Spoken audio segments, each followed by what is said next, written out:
Sports Update.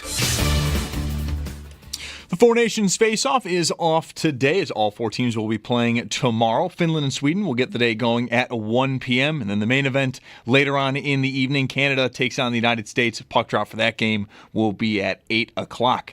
And we'll get more on the Four Nations as Paul Hamilton will join the show in just about an hour at 4 p.m. Locally, the Buffalo Bandits are back in action. They have a busy weekend, back-to-back games tonight and tomorrow. Today, they're just across the border in Toronto. Game time at 7. That's going to be on our sister station, The Bet 1520. And then tomorrow, they're back at home. They take on San Diego. We'll have sideline reporter Dave Buchanan joining the show at 5:30 to talk more on the Bandits, but also the Daytona 500, which will be this Sunday, and news for Daytona. There was a time change for the start. Initially was set to start at 2:30 on Sunday. Now, though, it'll be 1:30 p.m. due to potential inclement weather Sunday afternoon. The Miami Dolphins are set to release running back Raheem Mostert after 3 seasons with the team. This announcement did not come from the team, but from Mostert's agent. Nothing official as of this moment. And then in college hoops, Niagara takes on Mount St. Mary's at 6:30. The Purple Eagles looking for their 3rd straight win. That game can be heard over on AM 1400. That's your Paddock Chevrolet Sports Update. Paddock Chevrolet celebrating 90 years of business.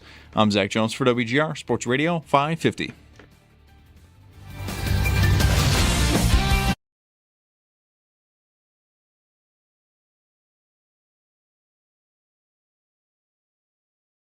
So I'm going to blast some Mike Schopp and the Bulldog. I'm going to see if there's a clean version so that my parents and the people at my school will not get mad at me. We've got the spritzer filled with water, just in case if stuff gets too fire. I'm going to set up the speaker, and I'm going to listen to Mike Schopp and the Bulldog. I think this is the best Mike Schopp. feature that I've heard in a long time. I think his flow is really good in it, and I like his aggressiveness on it, and The Bulldog. put not enough effort in it. I think overall his flow was good, but I don't like that mumble rapping. That was my review of Mike Schopp and the Bulldog. Didn't Need the Spritzer. Wasn't fire enough. No spritzer for you. No spritzer. All right. Happy Friday. Friday, I've determined, is the only day you can say Happy Friday. Happy before, yeah. You see Happy Thursday. Come on. No. Happy Hump You can't Day. you can't just do that for any day. No. It's got to be a reason why it's special. There was a band in England in the mid to late 80s called the Happy Mondays, but I think that was ironic. Okay. I guess that's all right. You just don't want to stoop to that, though, when you're greeting people. No. Friday, end of the week, especially when we come on near the end of the workday. Happy Valentine's Day as well. We missed that, I missed at least, that yesterday was World Radio Day. Yeah, I definitely missed that. I feel like I'm glad I didn't know because I would have felt pressure. To go above and beyond somehow? Yeah, to make on world, not even Buffalo national Radio Day, no, National World Radio Day. I would have felt pressure to, but I liked, looking back, I think it was fine. I liked yesterday. I went home in a good mood. First, I think. I don't know. First non-derogatory fine of the day. But yeah, if I'd known it was World Radio Day, I might have felt some compulsion to do extra better for, I'm just thinking of Lino Gabbiano, who I know listens to us from Italy from time to time. I would have felt compelled to cater to him because, world. That's the most worldly, somewhat regular listener I know we have. But no disrespect to any of you that are currently listening in Guam or wherever you may be. You should know that it's sunny here today. It's probably temporary. The best kind of winter day I think you can possibly have, unless you love it when it's actually snowing. But the days when you get up in the morning and it's 12 degrees, not that it was that cold today, 18, but there's sun and very few clouds and no wind. I mean, it's one of my favorite kinds of days year round. I know I can't golf in it or go ride my bike in it. Well, I guess I could if I were a psycho. But I love those days. Those were my favorite kind of days when I was a runner, going to the park, at 7 in the morning, crispy, crunchy. It's got to be light out. Sure. Oh yeah. Yeah. No. That's the sunlight is a key element of it. So 7's a little not early much earlier than right. Okay. So 8, today. whatever, 8 o'clock, and fine. Second, fine. Getting out to the. And if it was early enough, and there's like 3 other people in the park doing the same thing you're doing, and it's a pretty big park. The road around the park is almost 2 miles long. And just the nod you get from the other maniac that's out there is it's a very good feeling. He's one of us. I miss that so much. I really do. I miss it very much. That's what he's thinking when he passes you. Yep. That guy's one of us. Yep. I was the guy today at 7:05. One of many in a parade of men leaving a big grocery store with a dozen roses. I mean, I'm like, I get to get there early. I'm sure it won't be crowded, but I passed, parking early enough in the day where there's not that many cars. I passed 3 guys walking out before I got to the door with flowers. And you walk in the store and it's just flowers everywhere. Oh, do you want the baby's breath? Whatever that is. Like just all these tulips and roses. The place, you can't even see the lettuce. You can't even see the produce. There's so many flowers, even with these people having bought theirs already. So many flowers that, they've taken over the flowers scene, I guess. I would always go to a flower shop, which I think is probably still better. Sure, yes, I think so. But I knew this morning when my wife was away playing tennis at 6:30 that they were going to have what I needed. And you had a window of time to get it done, and so there you go. All right. Yeah, I was in that parade today. Boy, another musical reference in the first few minutes of the show. I'm just thinking of the line from a Jason Isbell song, "A dozen cheap roses in the shopping cart." That's it. There's that little hole in the cart that you might put like a bottle in, and the checkout person put the flowers perfect fit right in that hole. Right. They know what they're doing. Yep. So I think it's official. Hockey had a good idea. Yeah, definitely had a good idea. I mean, last night wasn't very competitive ultimately, at least in the third period. I mean, it was when I watched it. It was tight enough. It was 2-1 after 2, and then a couple of knockout punches early in the third, and that was pretty much that. But yeah, right. I mean, the star players on the U.S. team look fantastic. Like Austin, like these aren't guys you're rooting for if you're a Sabres fan necessarily. I don't know, unless country trumps your allegiance to the Sabres. But Matthews looks great. Eichel looks great. The Tkachuk brothers. I mean, I cannot tell you how excited I am for Saturday night at 8 o'clock. I mean, I just cannot wait to see what that looks like and feels like watching it. And sounds like. Perhaps. Yeah. Oh, for sure. Yeah. I don't know if the broadcast did anything to mitigate some of that or not, but I didn't think the booing was that noticeable. I mean, you could hear it, but I didn't feel like it was overwhelming. No. How big was the crowd, actually? I think it was full. Okay. I thought the same thing. I think it was full. Last night. Yeah. I'm basing that on, some of the I watched, again, way too much of the pregame.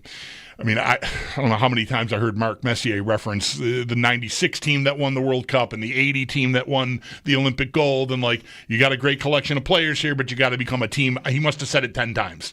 My fault. I watched, just too much of a rotation of the thing. It was a good point to make, but holy cow, I heard it 5 times. At least it's not pucks to the net. Right. I do like PK Subban's clothes.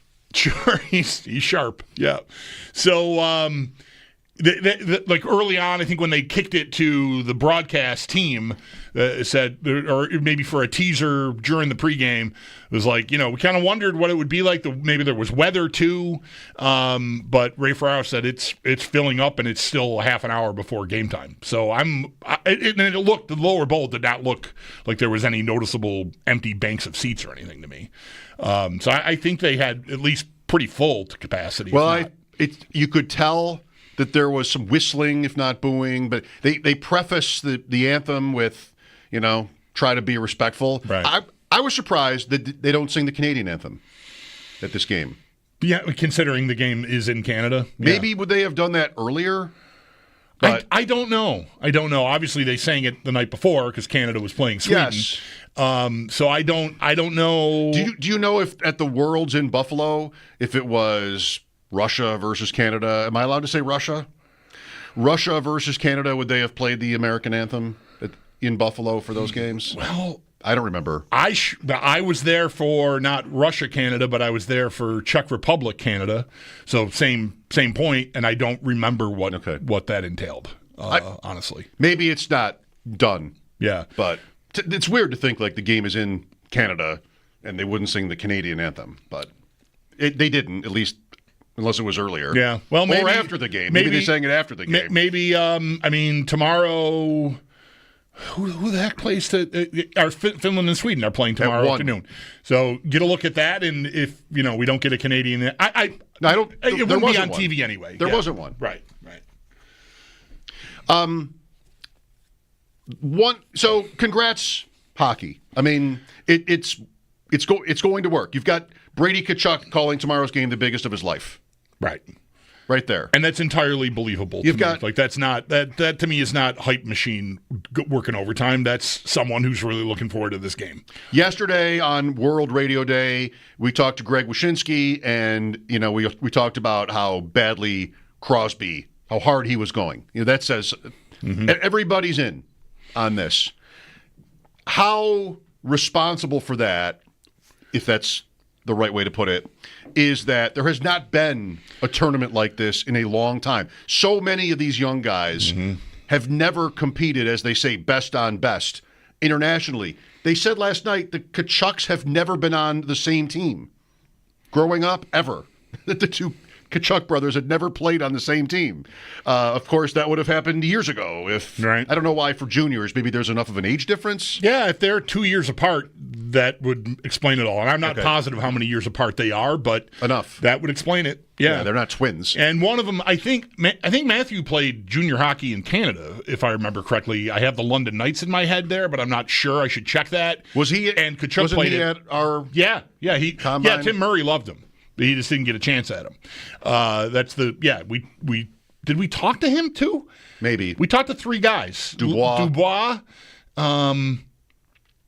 Yeah, we did. Yeah, I think we did. Anyway, and Brady Tkachuk played at BU. So I think they took different routes to That's one of the first things that came out last night. I didn't spend any time sort of like reading up on the teams beforehand. So I've got Emily Kaplan 5 minutes into the game. They've never been on the same team. I'm like, wow. And, that's because these many young players have never had this opportunity before as professionals, if not also as juniors. Yeah, that I think I think you have to lay that at leadership's door, and that's starting with the commissioner. I think it's widely portrayed, and that doesn't make it necessarily right that he's holding the smoking gun of these 9 years. But there was always some problem with the double IHF for the Olympics and the disrupting the season and the timing, and the games are going to be on at 5 a.m. or whatever. There was always some reason not to do it. So the fact that it's gone this long without it, to me, it kind of cuts both ways, though. Because if we'd had it every 2 years in some format like this or the Olympics every 2 years, which I think looks like the plan moving forward. They're going to play in the Olympics next year in Italy. And then I think 2 years from then, there's this World Cup of Hockey involving 8 nations. And there was some mention already of the 2030 Olympic Games in the news release announcing this 2028 World Cup of Hockey.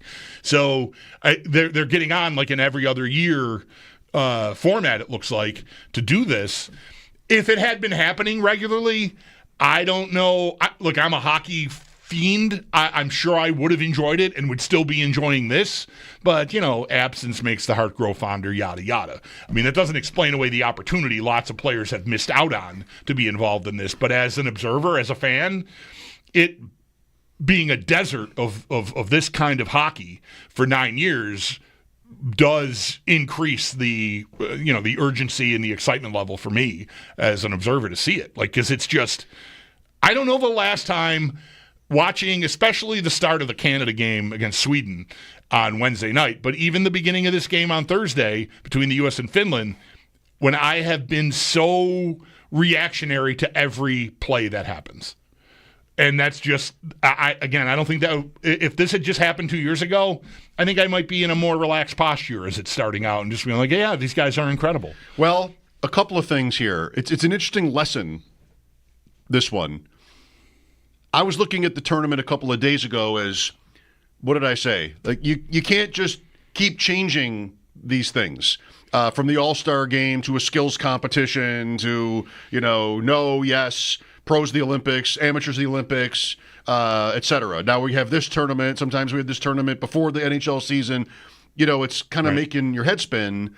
And I thought of that as a strike against this because there's no history. There's long history between the countries in international play, but there's no four nations face-off. Well, you got to start somewhere. Instead, I think we're all sort of realizing this point, that there not having been this tournament is making this better. And that's everything. That is the Olympics themselves. The Olympics would not be as interesting if you had them every year. Right. And I just watched the pole vault. No, it was 4 years ago when you watched the pole vault. And, how does it work? What are the rules? Okay. That makes it better. And, just how rare it is to have that success because it's only 4 years, every 4 years, all of that. It's part of the same logic would apply to the National Hockey League. And it's like just too many games. I mean, I've got 82 games. When are they ever important? Sure, in Buffalo you can say that. The only important game they've had in 14 years is that they lost the Eichel year. That's the only really, except that 1 year, a couple of years ago where they came close, I guess, as if any real NHL franchise sets making the playoffs as a goal. But, this one does, I guess, and they almost did once. So it's just like it's just so much, right? And every person would be different about how much is too much and just sort of what kind of appetite they have, and that's always changing. But this works, and part of the reason it does is we've just never seen these individual matchups. We've seen plenty of USA versus Canada. The juniors just happened, and sure, there was that again. There's been plenty of that. It's another chapter in it, but it's a cool one because we've never had Matthews against McDavid like this, and all the different other matchups that are interesting between these teams. Yeah, I mean, I do think. Well, we'll see. I mean, they're at about 1 million people watching these first two games. I think last night. I shouldn't rush to that. I know that was TNT and Max combined on Wednesday night. I don't know that I've seen the numbers from ESPN last night. I did. Jeremy said the Canada game was TNT's biggest broadcast. Right, for hockey. Canada-Sweden. Right. So that speaks very well of it. Yeah, it's I think doing well, and I don't know if maybe ESPN even did better numbers because it was the U.S. On last night, even though it wasn't as sexy a matchup probably, but I don't know how much the casual fan would even really care about that. And it was competitive enough, like you said, for 2 periods, and then just got kind of silly in the third period. So I hope it ends up being a success story for the league. Despite their sometimes own ability, like very few other pro sports entities, to sort of blow their own leg off trying to just clip their toenails. I think they may have stumbled into something really, really good. Maybe but again, I think the timing of it does add to it. I would be here whenever this is happening because that's how I am, but I think I'm vastly in the minority from the average American sports fan when it comes to hockey. So, hopefully the hype is building and they're in the sweet spot of Saturday night at 8:00, and it really should be something for the league. I think. I just hope the game can possibly deliver. It is a Saturday night, which is like the worst TV slot there is. Is it worse than Friday? I feel like Saturday's maybe not. Saturday's better than Friday night to me, but okay, that could be right. That could be right. But I'm excited. Like, I even fell into dinner arrangements. We often eat because of my schedule. My family sort of caters to that. So dinner at 7:30 or 8 o'clock is not uncommon in my house, even on weekends, because it's kind of the schedule that we're all on and used to. We're having an early dinner, and I should be home right in time for puck drop Saturday night, and I just cannot wait. Is that planned? What do you mean? To get home for the game? Yeah, I don't think it doesn't require much planning. Like, the time I got 6 o'clock reservation for dinner, there's almost no way I won't be home at 8 o'clock. Right. Unless I hold you back. Unless someone gets in my way. You or someone else. Right. You'll be there just to have You're just like Daytona. You moved up dinner so you could watch the game. They moved up Daytona because of rain. Oh, I can't wait for... this is just totally a straw man point, but I can't wait for, these weather guys don't know. It didn't rain. They said it was going to rain at 4. It's not raining. Well, that'll be good. It's that big, like, they'll probably play again. I guess Sweden could get in the way of the rematch. Yeah, I mean, Sweden's already got a loser point, so if they get the maximum 3 points tomorrow... they should. They should. I think that Finland is just in very, very tough with the injuries they've got on defense. Like, Heiskanen is one of the best defensemen in the league, so he'd be one of the best defensemen in this tournament, and he's not there. And like they're at guys you've barely heard of. Playing. And Yoki Haru. And Yoki Haru, who's first goal scorer last night. So. I had a thought about him scoring earlier than when he scored. I had a thought about it. Should I act? He had the puck. Well, I mean, it's all every time. Why didn't you bet it? Because it's probably a bad bet. I think the guys this morning heard from someone who did. They did. I don't remember what the odds were on him scoring the first goal. 85-1. Okay. What should they have been? He has one goal here all year. Right. All right, we're off and running here. We've mentioned the word fine a couple of times. People love that. See, Jalen Hurts asked about Disney World, said it was fine. I wonder. Disney was fine, is the quote. Yeah, right. That means he didn't love it? That means he didn't love it. That means they made me go. I had to do this. It was fine. I didn't mind doing it. I would have rather maybe been doing something else. That's what fine means to me. I've taken many Disney trips. If ever I came back from one and said it was fine, I should never go back. Right. I agree. Find something else. Try something different. If it was only fine, all right, well, that ran its course. Try something else. That's absolutely how I use that word. If we go out to eat somewhere, a new place we've never tried before, and we decide it was fine, then we're probably not going back. That's it. Today, Sam Panayotovich coming up. Bet Sweats. We'll talk.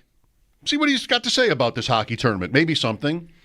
Wrapping up the NFL season, looking ahead to next year, the draft maybe. It's NBA All-Star Game weekend. College basketball, I know where his head is at a little bit when it comes to college hoops and the rest of the season there. So we'll bounce around. It's bounce around season. Right. We got to find out if his uncle or whoever was whispering horse racing advice to him last weekend. We're going to have to bring that up. That might actually take up the whole time. DK Horse. Forgot. Thank you for remembering that. Paul Hamilton today, talk hockey with Paul. And Dave Buchanan will join us in the 5 o'clock hour. The Bandits play tonight and tomorrow. Tonight they're, quote, at Toronto. The game's in Mississauga. That's where Toronto plays now. And some Daytona as well. Mix in some Bills things. Got a free agent idea of the day. All right. For you. Some draft talk. Maybe some speculation on the future of Travis Kelce. Your favorite, Aaron Rodgers. Jalen Milroe. Hype from one of my favorites. Okay. Okay. But next, Sammy P. Thanks for listening. Mike Schopp and the Bulldog, WGR.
USA rolls over Finland in the 4 nations face-off, numeral 4, if accuracy is important to you.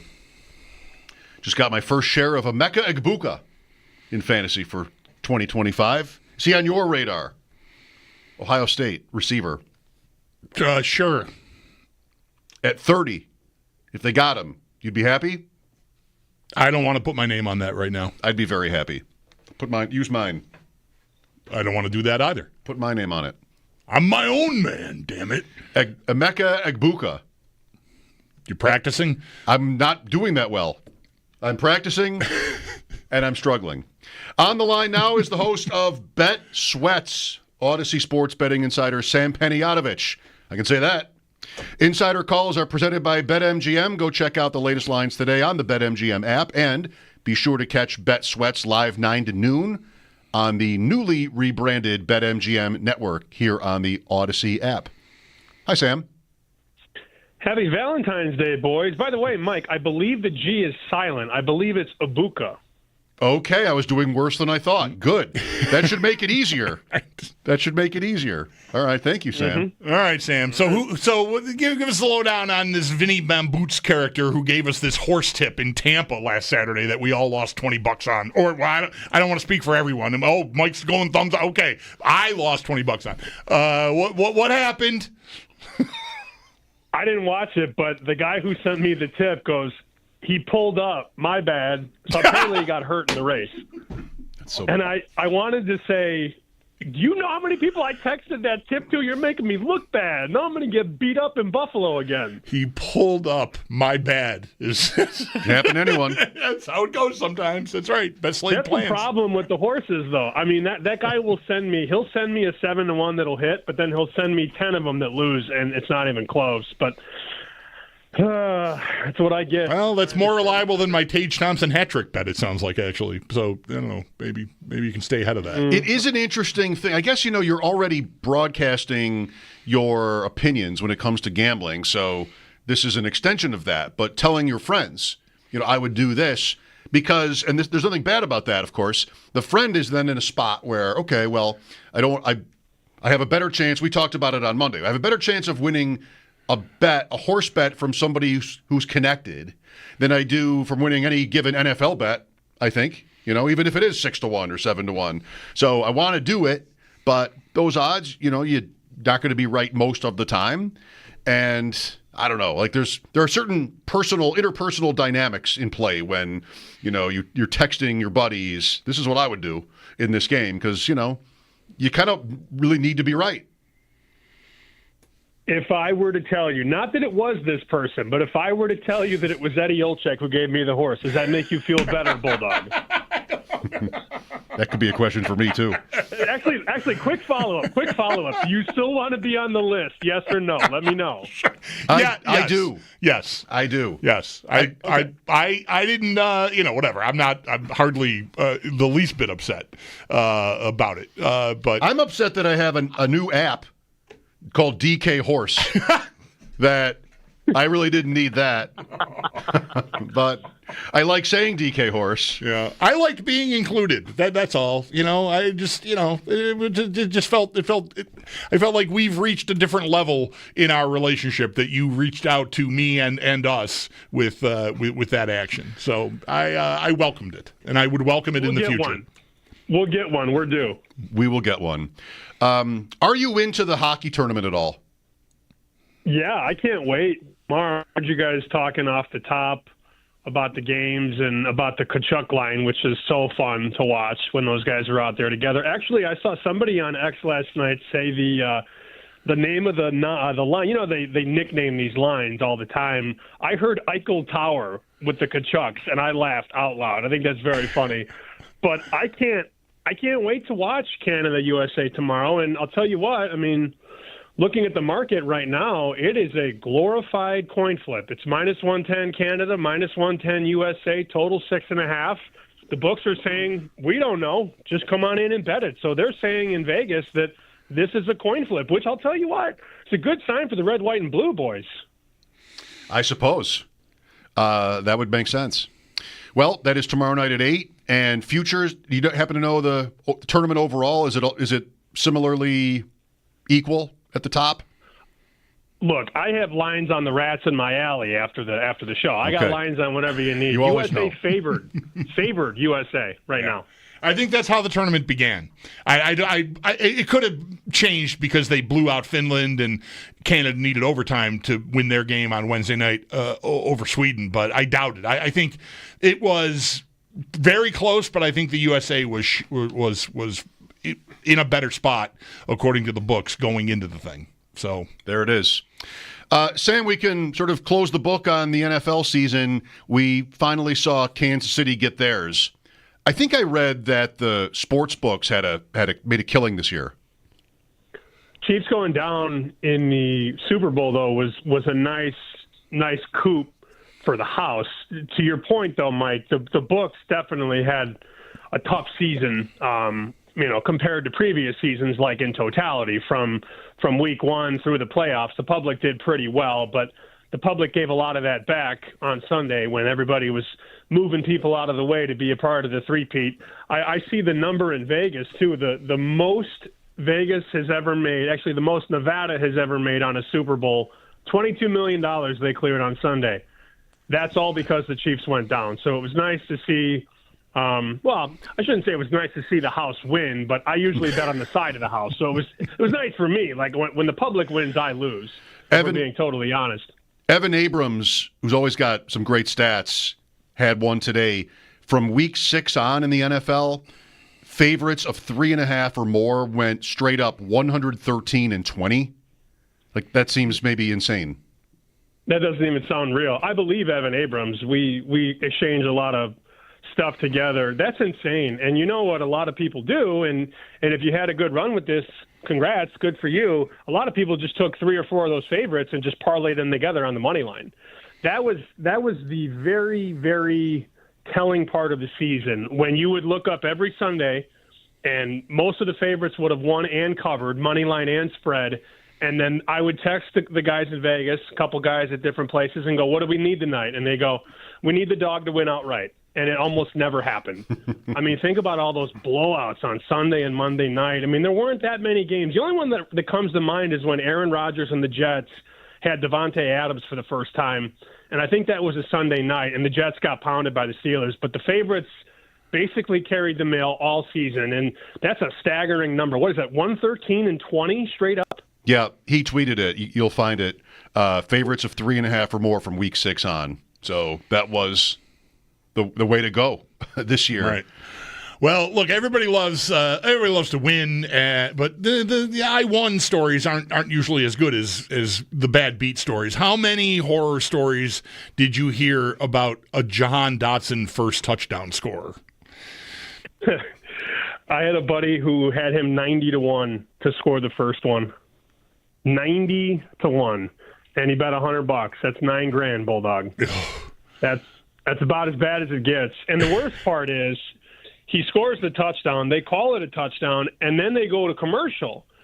And then you come back from commercial, and they're like, wait a minute, we're at the monitor, and the ref's under the cave and looking at the play. Yeah. And, then they go, actually, he's short. And then you know what they're doing from there.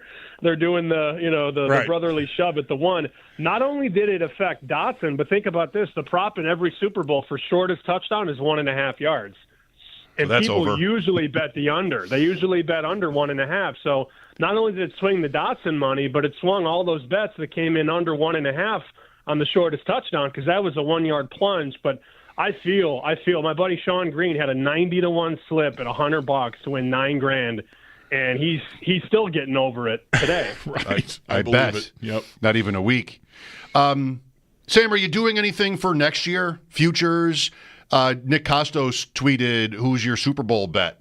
And I said, Green Bay, 20-1. He's like, that's mine. I think that's a team. I mean, great division, a lot to like there, and the price is good. Do you have a couple of your own favorites?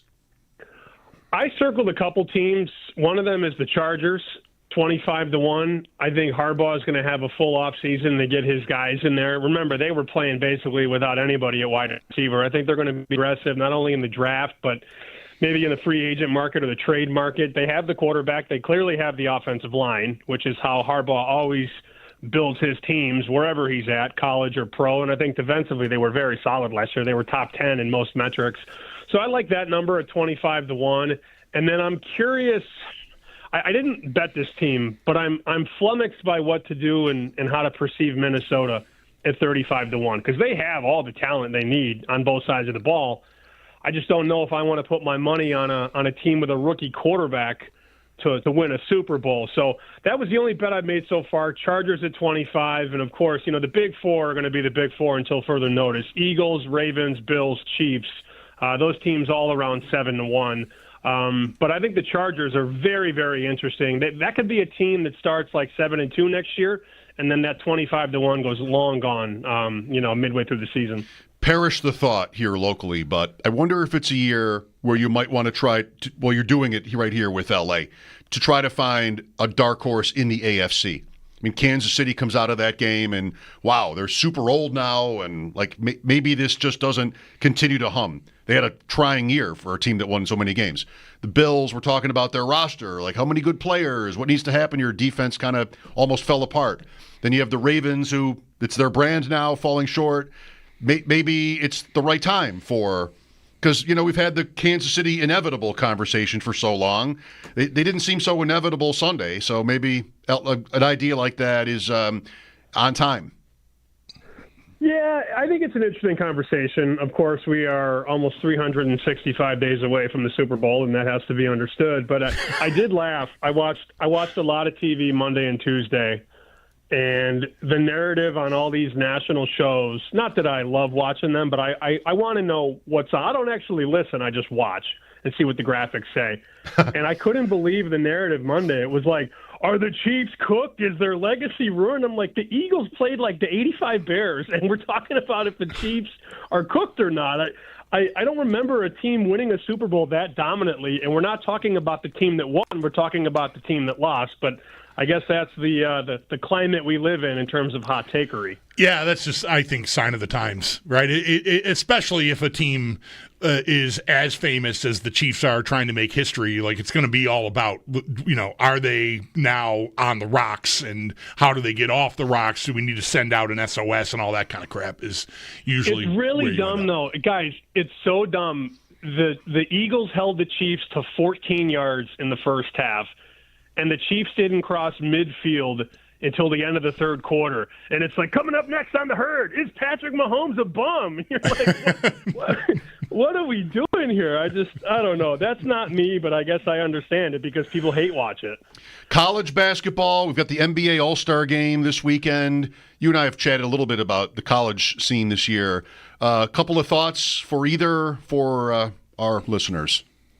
Sure. I will bet because the lines aren't up yet for tomorrow at a lot of places, but I think Michigan State, they're coming in a little bit low organically and aesthetically. I don't think anybody wants to bet them because they've lost 3 out of 4, but I will be betting them tomorrow at Illinois. I think they're going to be about a 3.5-point dog.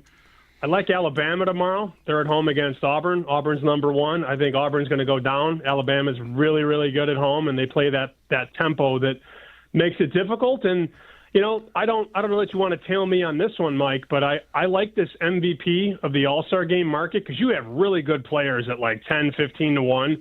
Anthony Edwards is 12-1 to win the MVP. I don't think that's the worst idea. You have some really, really good players at big numbers, and I think that's a fun market to be a part of.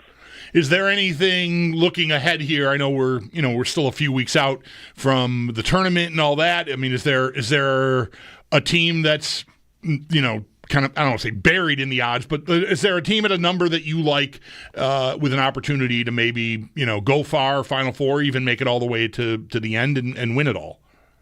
Sure. I bet Gonzaga Monday or Tuesday at 60-1. I think that price is a slap in the face. And remember, this is a team late November is 15-1. They've had some injuries. They've gotten some guys back. They've changed a couple of things rotationally. I think Gonzaga could go to the Final Four, and that market's going to be, let's see, Gonzaga right now to go to the Final Four is 14-1.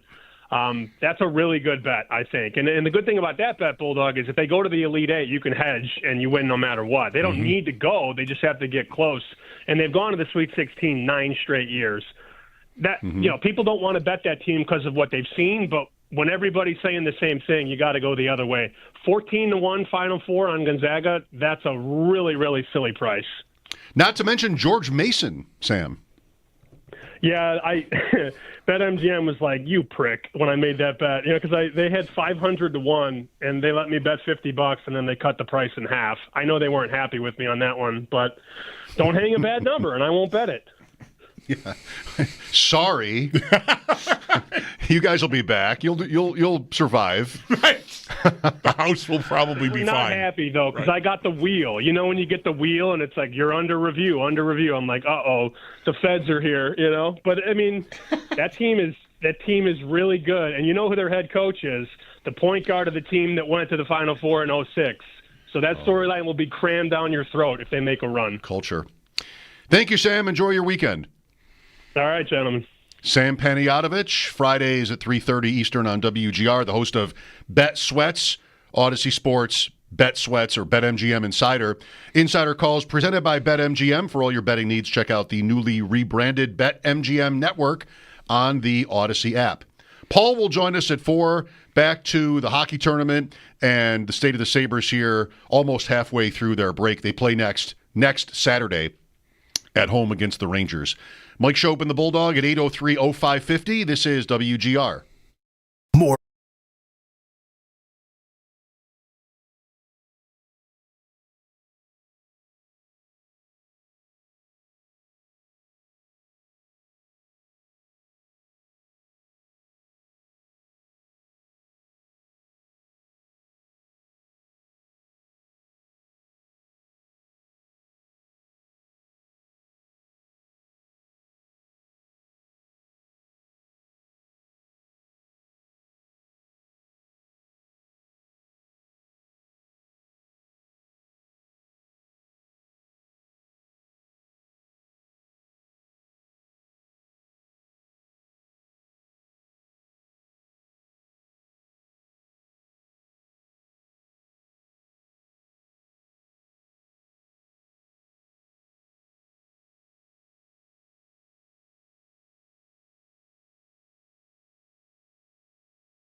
Tommy Doyle did retire. Never wrong, just early. Told you. Never wrong, just early. Okay. Remember that. That's you official can now? use that. Okay. The Bills announced it. Medical. Sal will not be with us today, but he did post his State of the Offensive Line piece, continuing his series by position group. As the offense is, I guess done from Sal's part, what's the number one issue for them on offense? Is it X receiver again? Is it? I think so. Yeah. Because I trust one way or another, something will get sorted out with James Cook. And that could be an issue. We'll see how big of an issue it is. Maybe how the Bills themselves sound about it next week or the week after when they're in Indianapolis. Both Brandon Beane and Sean McDermott will, I'm sure, be asked about it. And that could either, be kerosene or, a fire blanket. Well, we'll see. But I trust they'll settle that one way or another. Like on one drastic end, they trade him for something and just draft a replacement and just keep moving at running back, or they find a settlement and, they find a contract that works for everyone, and he's here. So, I think, finding your way to something that is going to induce fear in the defenses you're playing, I think, is still, and it feels like a bit of a broken record, but that's still, I think, where we are. Yeah, they'll do something at receiver. Maybe it'll be Cooper again.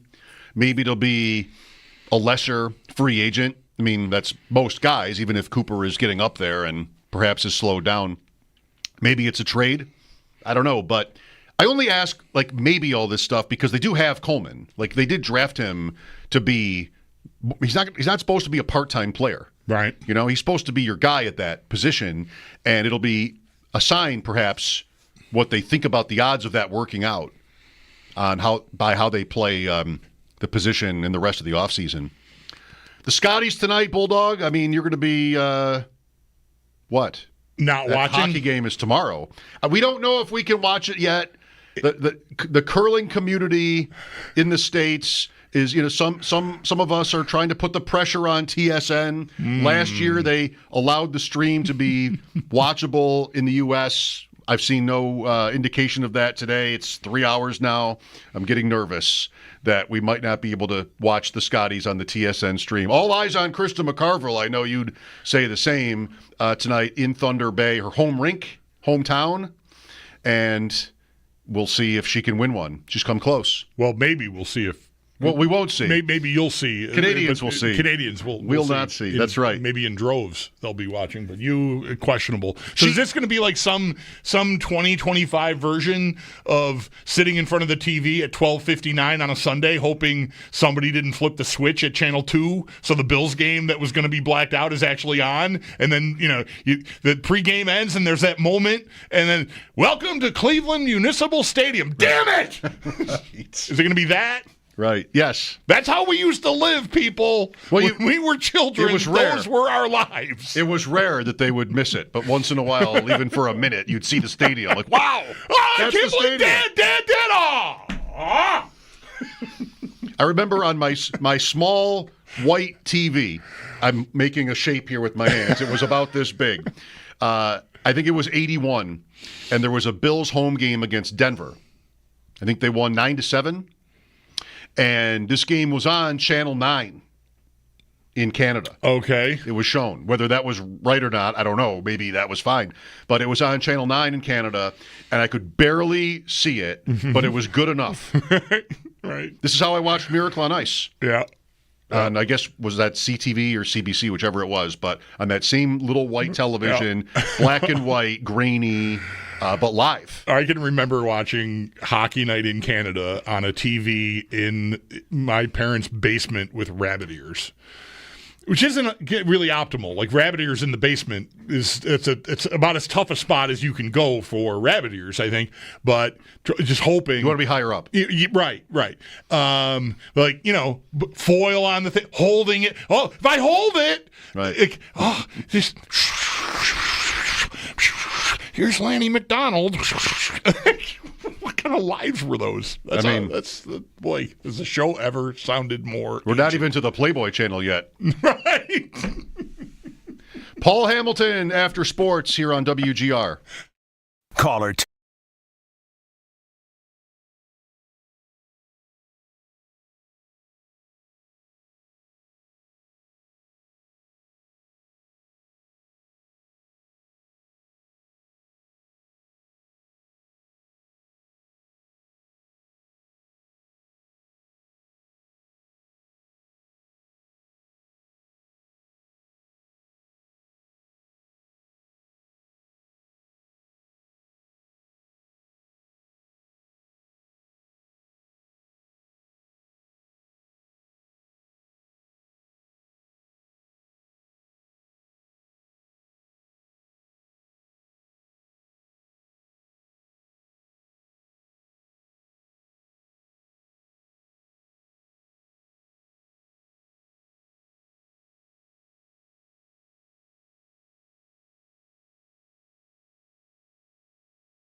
The Buffalo Bills have announced that offensive lineman Tommy Doyle is retiring from the NFL at the age of 26. Doyle has dealt with a number of injuries in his 4-year career, including the latest, a leg injury that has left him with nerve damage. For more on the Bills' offensive line, Sal Capaccio has more with his State of the Bills series at our website, WGR550.com. In the world of hockey, the Four Nations is off today. All 4 teams are going to play tomorrow. Finland and Sweden will get the day going at 1 p.m. Then the main event later on in the afternoon, Canada takes on the United States. Puck drop for that game at 8 o'clock. We'll get more on the Four Nations. Paul Hamilton joins the show next. And the Buffalo Bandits, they are back in action after a little bit of a hiatus for them, though it's going to be a busy weekend as they get back into the swing of things. Tonight, they're just across the border to take on Toronto. Game time at 7, and that game's going to be on our sister station, The Bet, 1520. And then tomorrow, they're back at home. They take on San Diego. Stay tuned. We'll have sideline reporter Dave Buchanan on the show at 5:30 to talk more on the Bandits, but also the Daytona 500 this Sunday. Start time, though, has been changed from the originally set 2:30 to 1:30 p.m. That due to potential of inclement weather Sunday afternoon. And then in college hoops, Niagara hosts Mount St. Mary, 6:30 tip-off. Purple Eagles looking for their 3rd straight win. You can listen to that game over on AM 1400. That's your Paddock Chevrolet Sports Update. Paddock Chevrolet celebrating 90 years of business. I'm Zach Jones for WGR Sports Radio 550.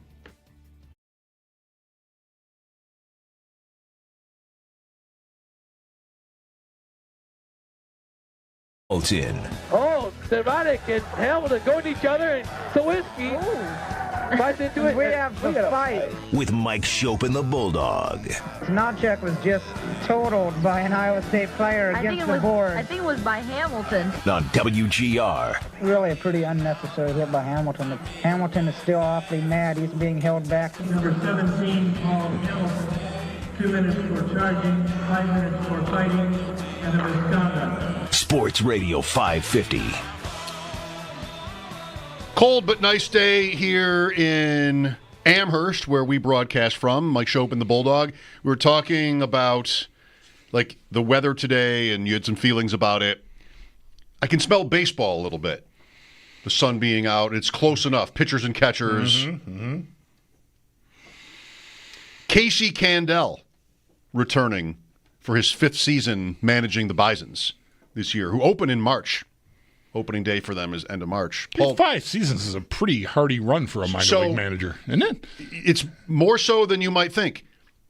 As we welcome Paul Hamilton to the show, Paul does the occasional Bisons game from the booth there. Candell, with a good season, will break the franchise record for wins as a manager. Yeah, and when Jim Rosenhaus first started, a bunch of us did road games with him. I was one of them. And Casey Candell was their leadoff hitter. Yeah. Back then. Yeah. So I remember as a player, Brian Giles was on that team, and Sean Casey, and a group of major leaguers. Jeremy Burnitz, I believe, was on that team. Okay. But yeah, Casey Candell was a player, one of the funniest guys I've ever heard or seen. He was hilarious. And a good utility player for the team. That's around the time I was doing Rochester games, like 95, 94, 95, I think. Because Candell is in his 60s now. And, there was a Jeremy Burnitz. I got not yelled at. I got a lecture because one of the announcers said I was saying his name wrong. And I had heard one of the Met, I think it was Bob Murphy, say Burnitz. So I just went with that. And I think Josh Lewin came over. He's like, when are you going to, it's Burnitz. You got to say Burnitz. Like, okay.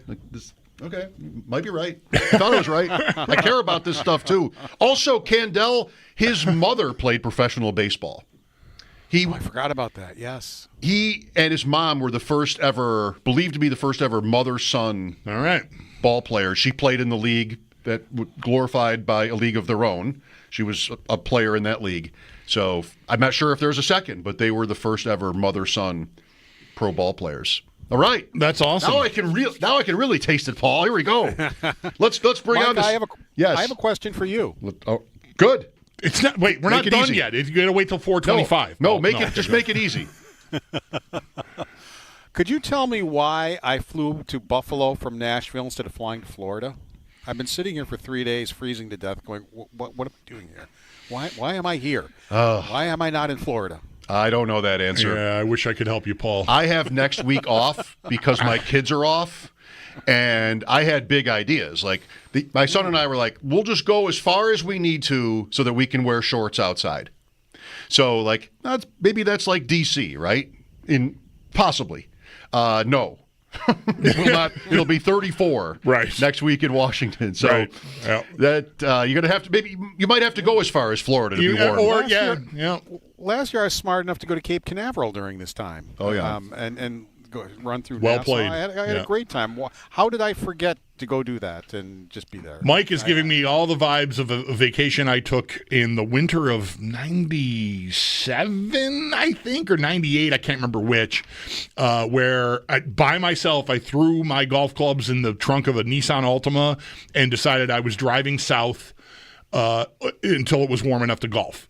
And I left I didn't get an early start on the Sunday. I remember listening to the Daytona 500 on the radio, driving south. I got to somewhere in Maryland, settled down for the night, and then Monday morning got up and started driving south.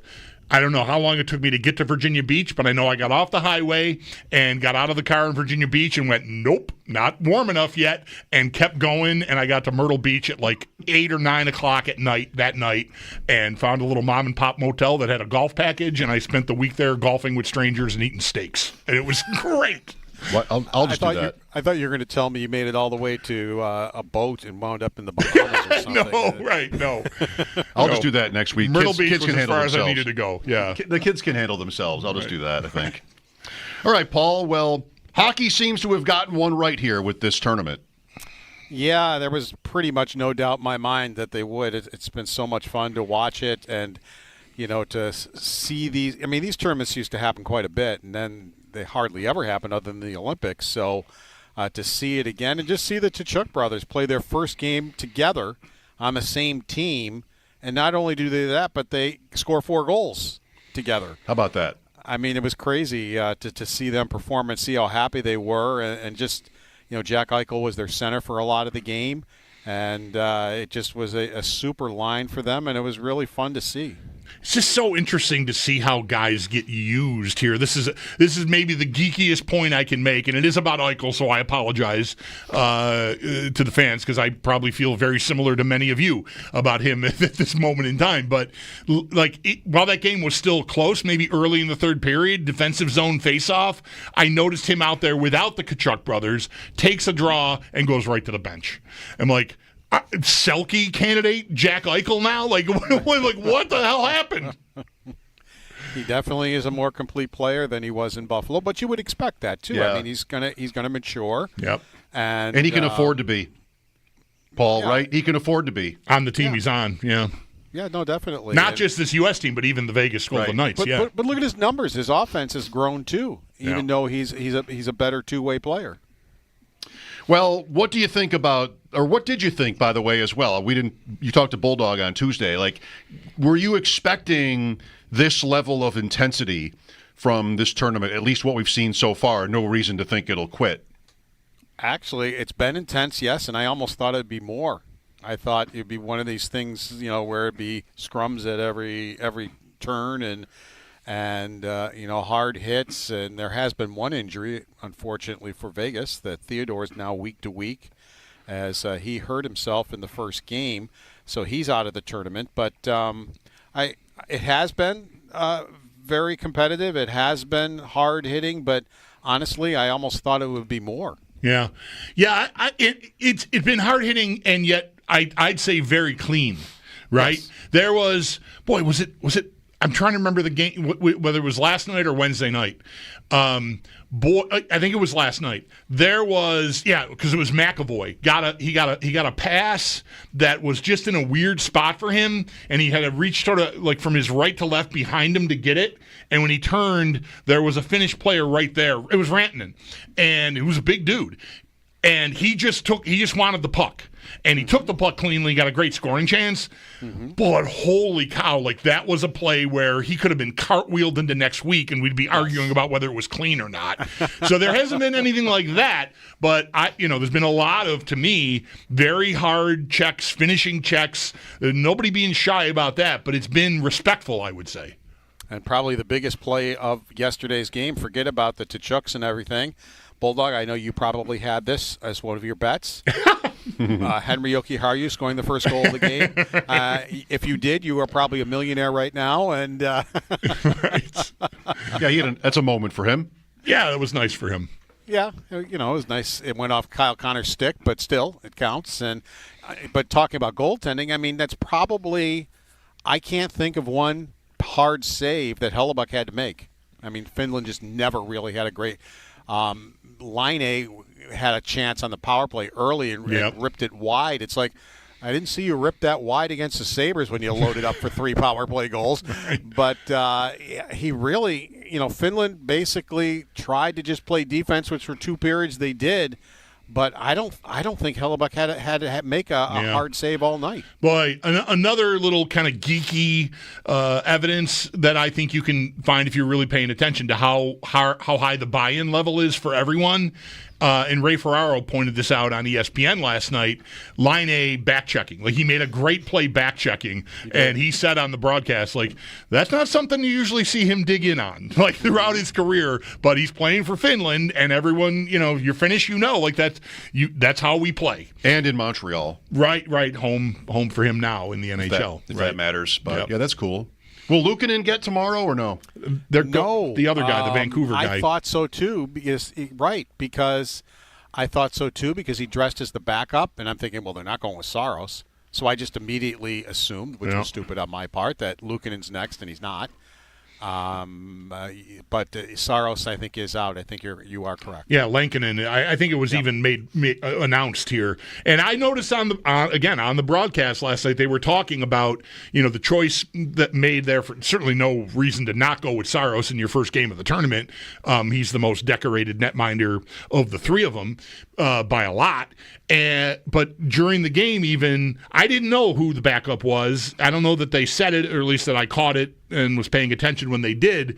But when they were once the score started getting sideways, they were talking about whether Lankinen would get the next game, and I thought that was interesting that they didn't even mention Ukko-Pekka Luukkonen there. And look at the season he had with Thatcher Demko injured for a lot of it. Yeah. I mean, a .905 save percentage, 2.53 goals against, just almost kind of came out of nowhere a little bit. He had been with Nashville, and he had been with the Chicago Blackhawks. Had a pretty good save percentage with Nashville, but only played 19 games in 2002 and 23.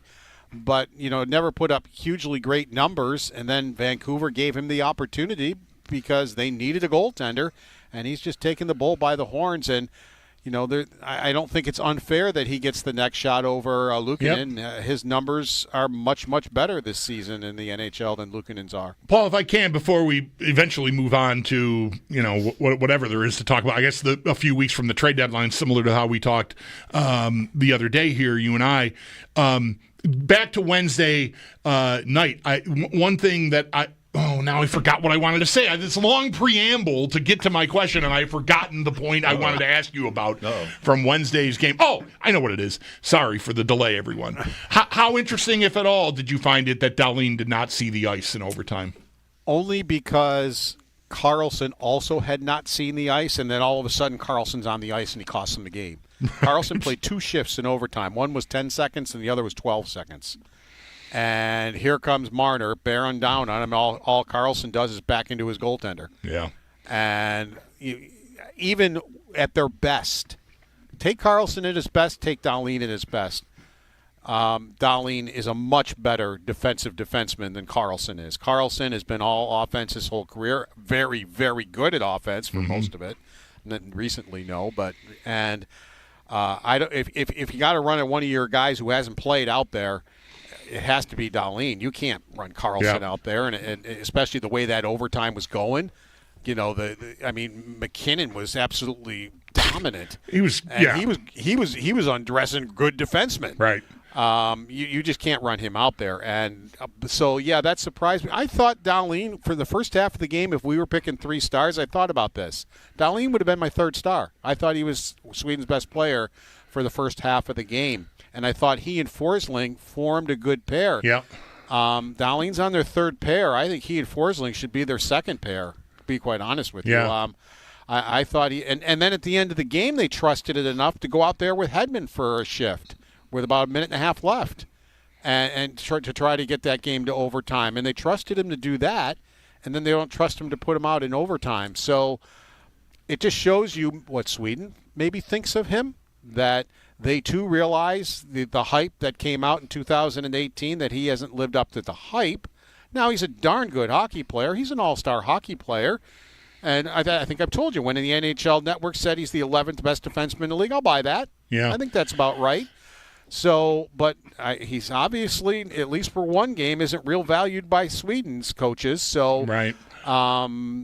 Just what really shocked me, though, that, all right, you have two defensemen that haven't played, and you roll Carlson out there? No.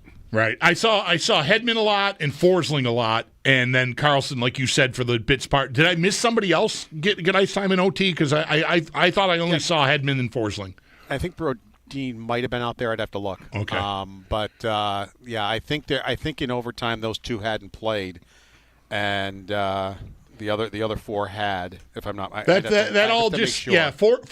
has been a great story the last couple of years in the league since he got to Florida, and then Hedman and Carlson is just pecking order, right? I mean, I don't quibble at all with Hedman getting time in overtime. Hedman's still one of the top defensemen in the league.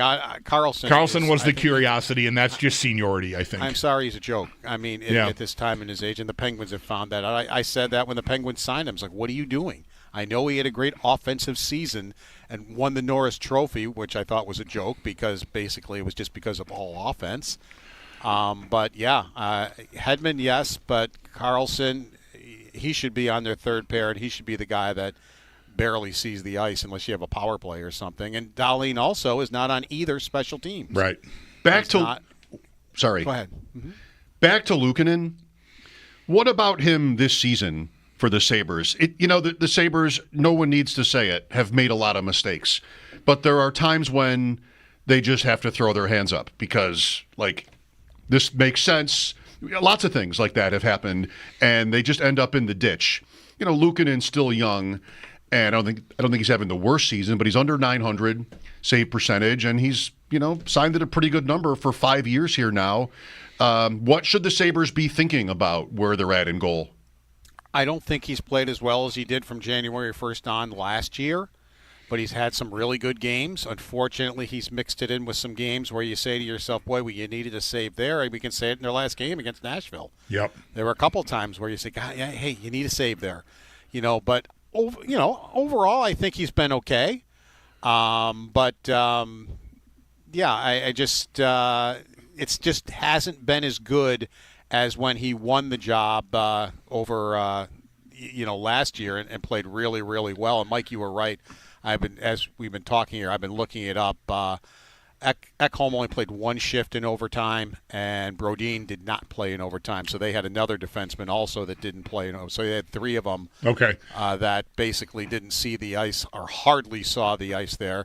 Forsling, of course, was out there, and, of course, Hedman was out there. So you were right. There were other defensemen that did not see the ice in overtime. On the goalie thing that Mike just brought up, as it pertains to the Sabres moving forward here, maybe the best thing about their commitment to Luukkonen, I mean, we'll see how the contract looks, once we get into next season. This year it hasn't gone that well, but it has enabled them to get off of this trying to force Levi into the lineup up here thing that they were doing since Levi signed, really. And I know it started off really well and we were all excited and it looked promising, but there was always this thing in my head, give him time at every level. He's had time at every level, even playing juniors at a lower level before he got to college. So he looks like he's having a great year in the AHL, and that doesn't have to necessarily translate eventually to NHL success.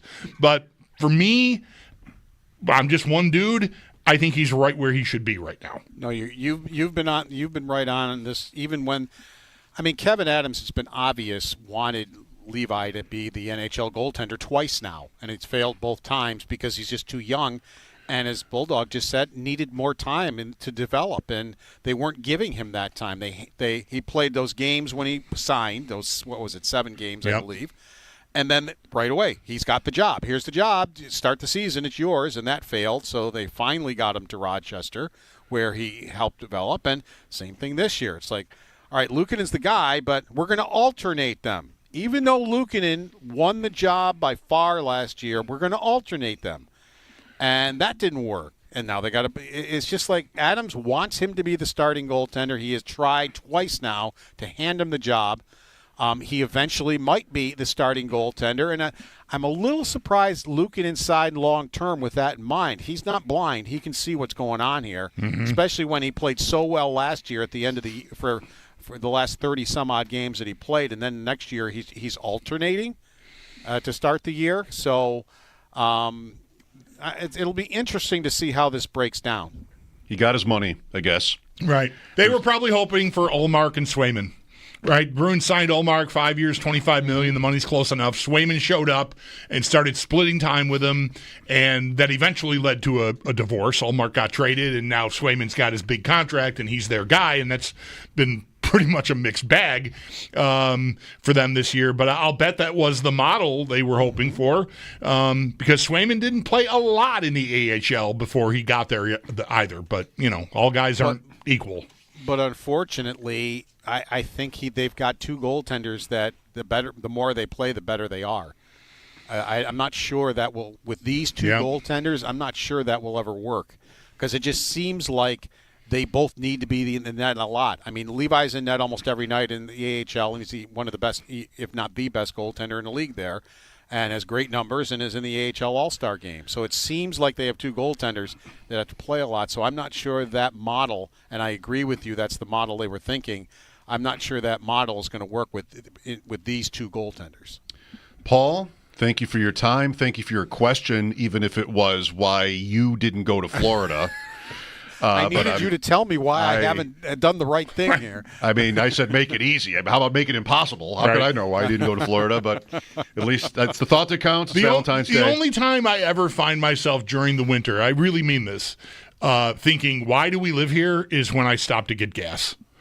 Like if I stop for gas and it's blowing 20 miles an hour and it's 22 degrees, I'm standing there, and especially if the pump doesn't have one of those, those the lock that keeps it going. You got to stand there with your hand. I don't have gloves. I'm saying, why? Why do I live here? That is the only moment, because I love it here, almost across the board, except that. For when you get gas in February. I'm stopping for gas in February. Don't you find it interesting that every time you get out for gas, the wind is blowing 20 miles an hour? Yes. It's like for 10 days there could be no wind at all, but you stop for gas, and all of a sudden it's like a hurricane outside.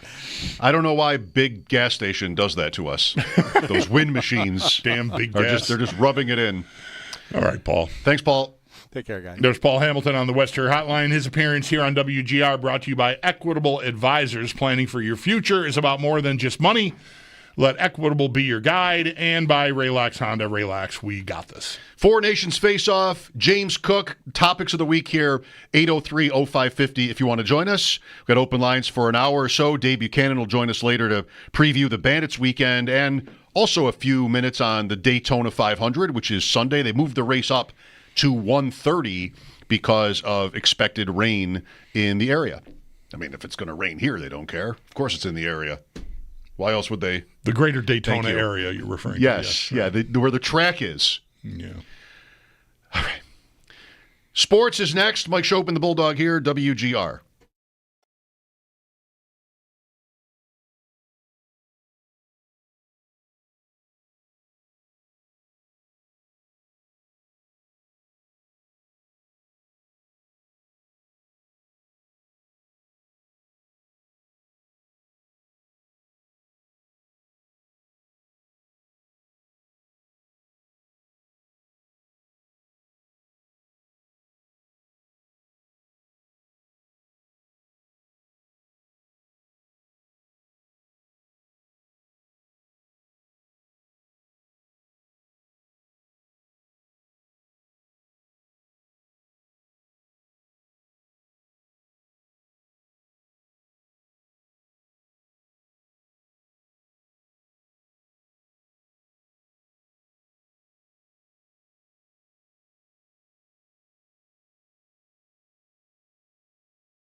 Buffalo Bills offensive lineman Tommy Doyle has announced his retirement from the NFL at the age of 26.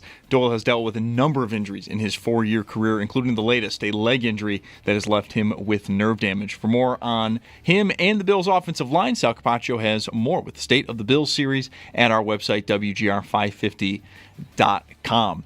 The Bandits are in action tonight, back from a little hiatus. They are going to have a busy weekend. Back-to-back games tonight and tomorrow. Today they're on the road just across the border as they take on Toronto. Game time at 7. It'll be on our sister station, The Bet 1520. And then tomorrow they're back home. They take on San Diego. We'll have sideline reporter Dave Buchanan on the show in just about an hour at 5:30. And then in college, at 5:30, Dave Buchanan will join the show. And then in college hoops, Niagara hosts Mount St. Mary's at 6:30. Purple Eagles looking for their third straight win. That game can be heard on AM 1400. That's your Paddock Chevrolet Sports Headlines. Paddock Chevrolet celebrating 90 years of business. I'm Zach Jones for WGR Sports Radio 550.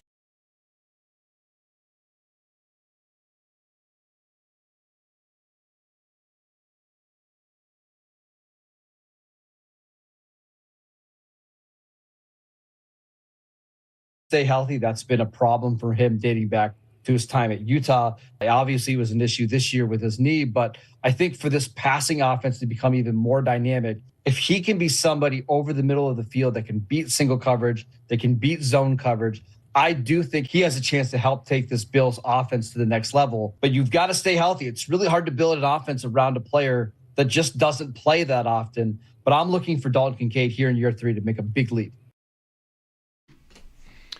Marcus Mosher on One Bills Live earlier this week, maybe yesterday. A big leap for Kincaid. Kind of need one. 34 games, 5 touchdowns, including playoffs. He has 1 playoff touchdown. It came against the Steelers, I believe, last year. And nice play. And this year, his season high in receiving yards was 52 or 53. Just not enough of an impact here. Not enough of an impact for the draft pick. That can't be changed.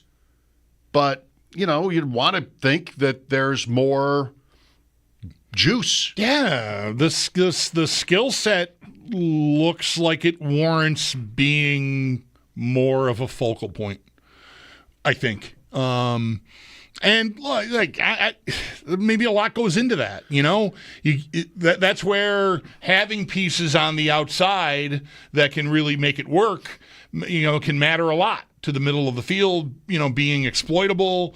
And sure, Cooper was here, but Kincaid was hurt. We just did not get a real good look at it. I mean, that can be excuses, I suppose, if you want to be harsh or maybe even correct about it. I don't know, but the facts are the facts. He was dinged and just didn't really have the kind of year you were hoping for off of a pretty nice rookie year.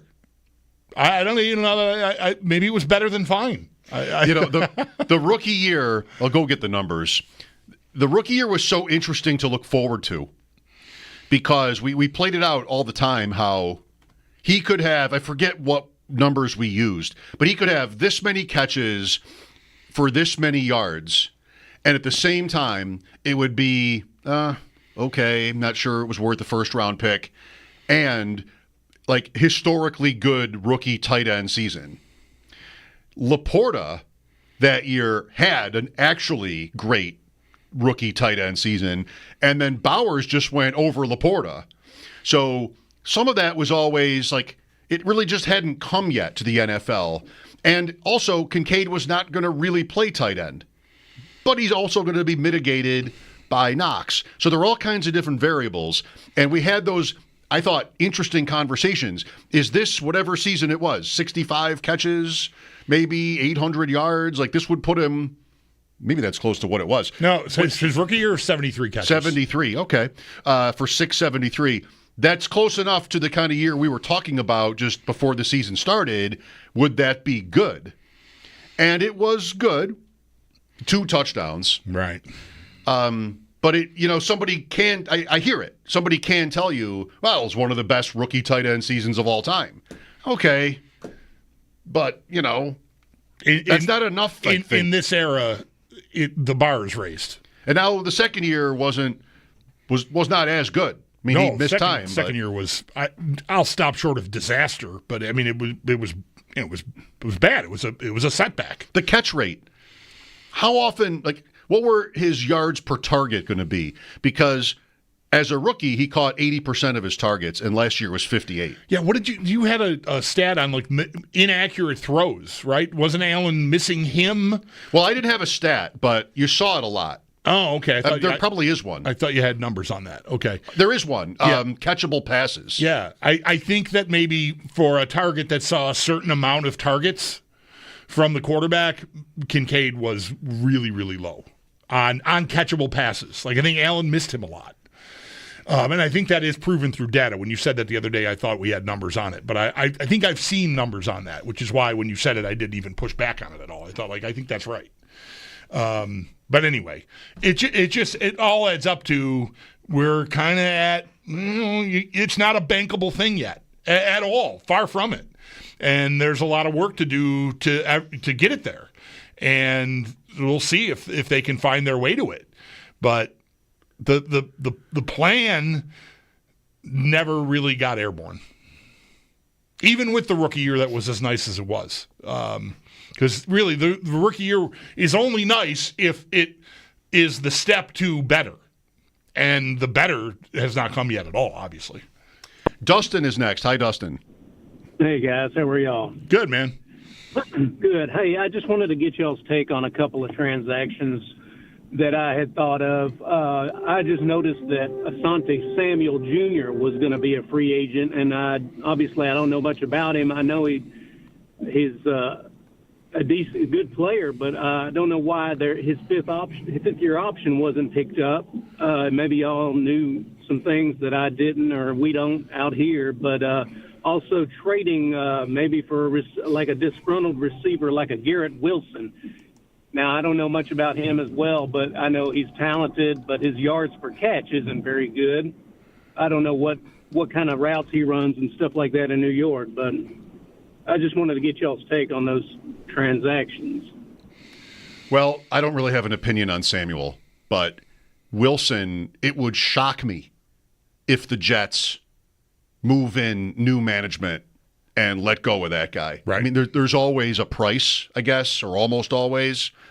But with Rodgers gone, it should be wheels up for Garrett Wilson. Right. Like every young receiver had some problem with Rodgers, or it's probably better put the other way around, it seems. And Wilson was definitely said to be one of them.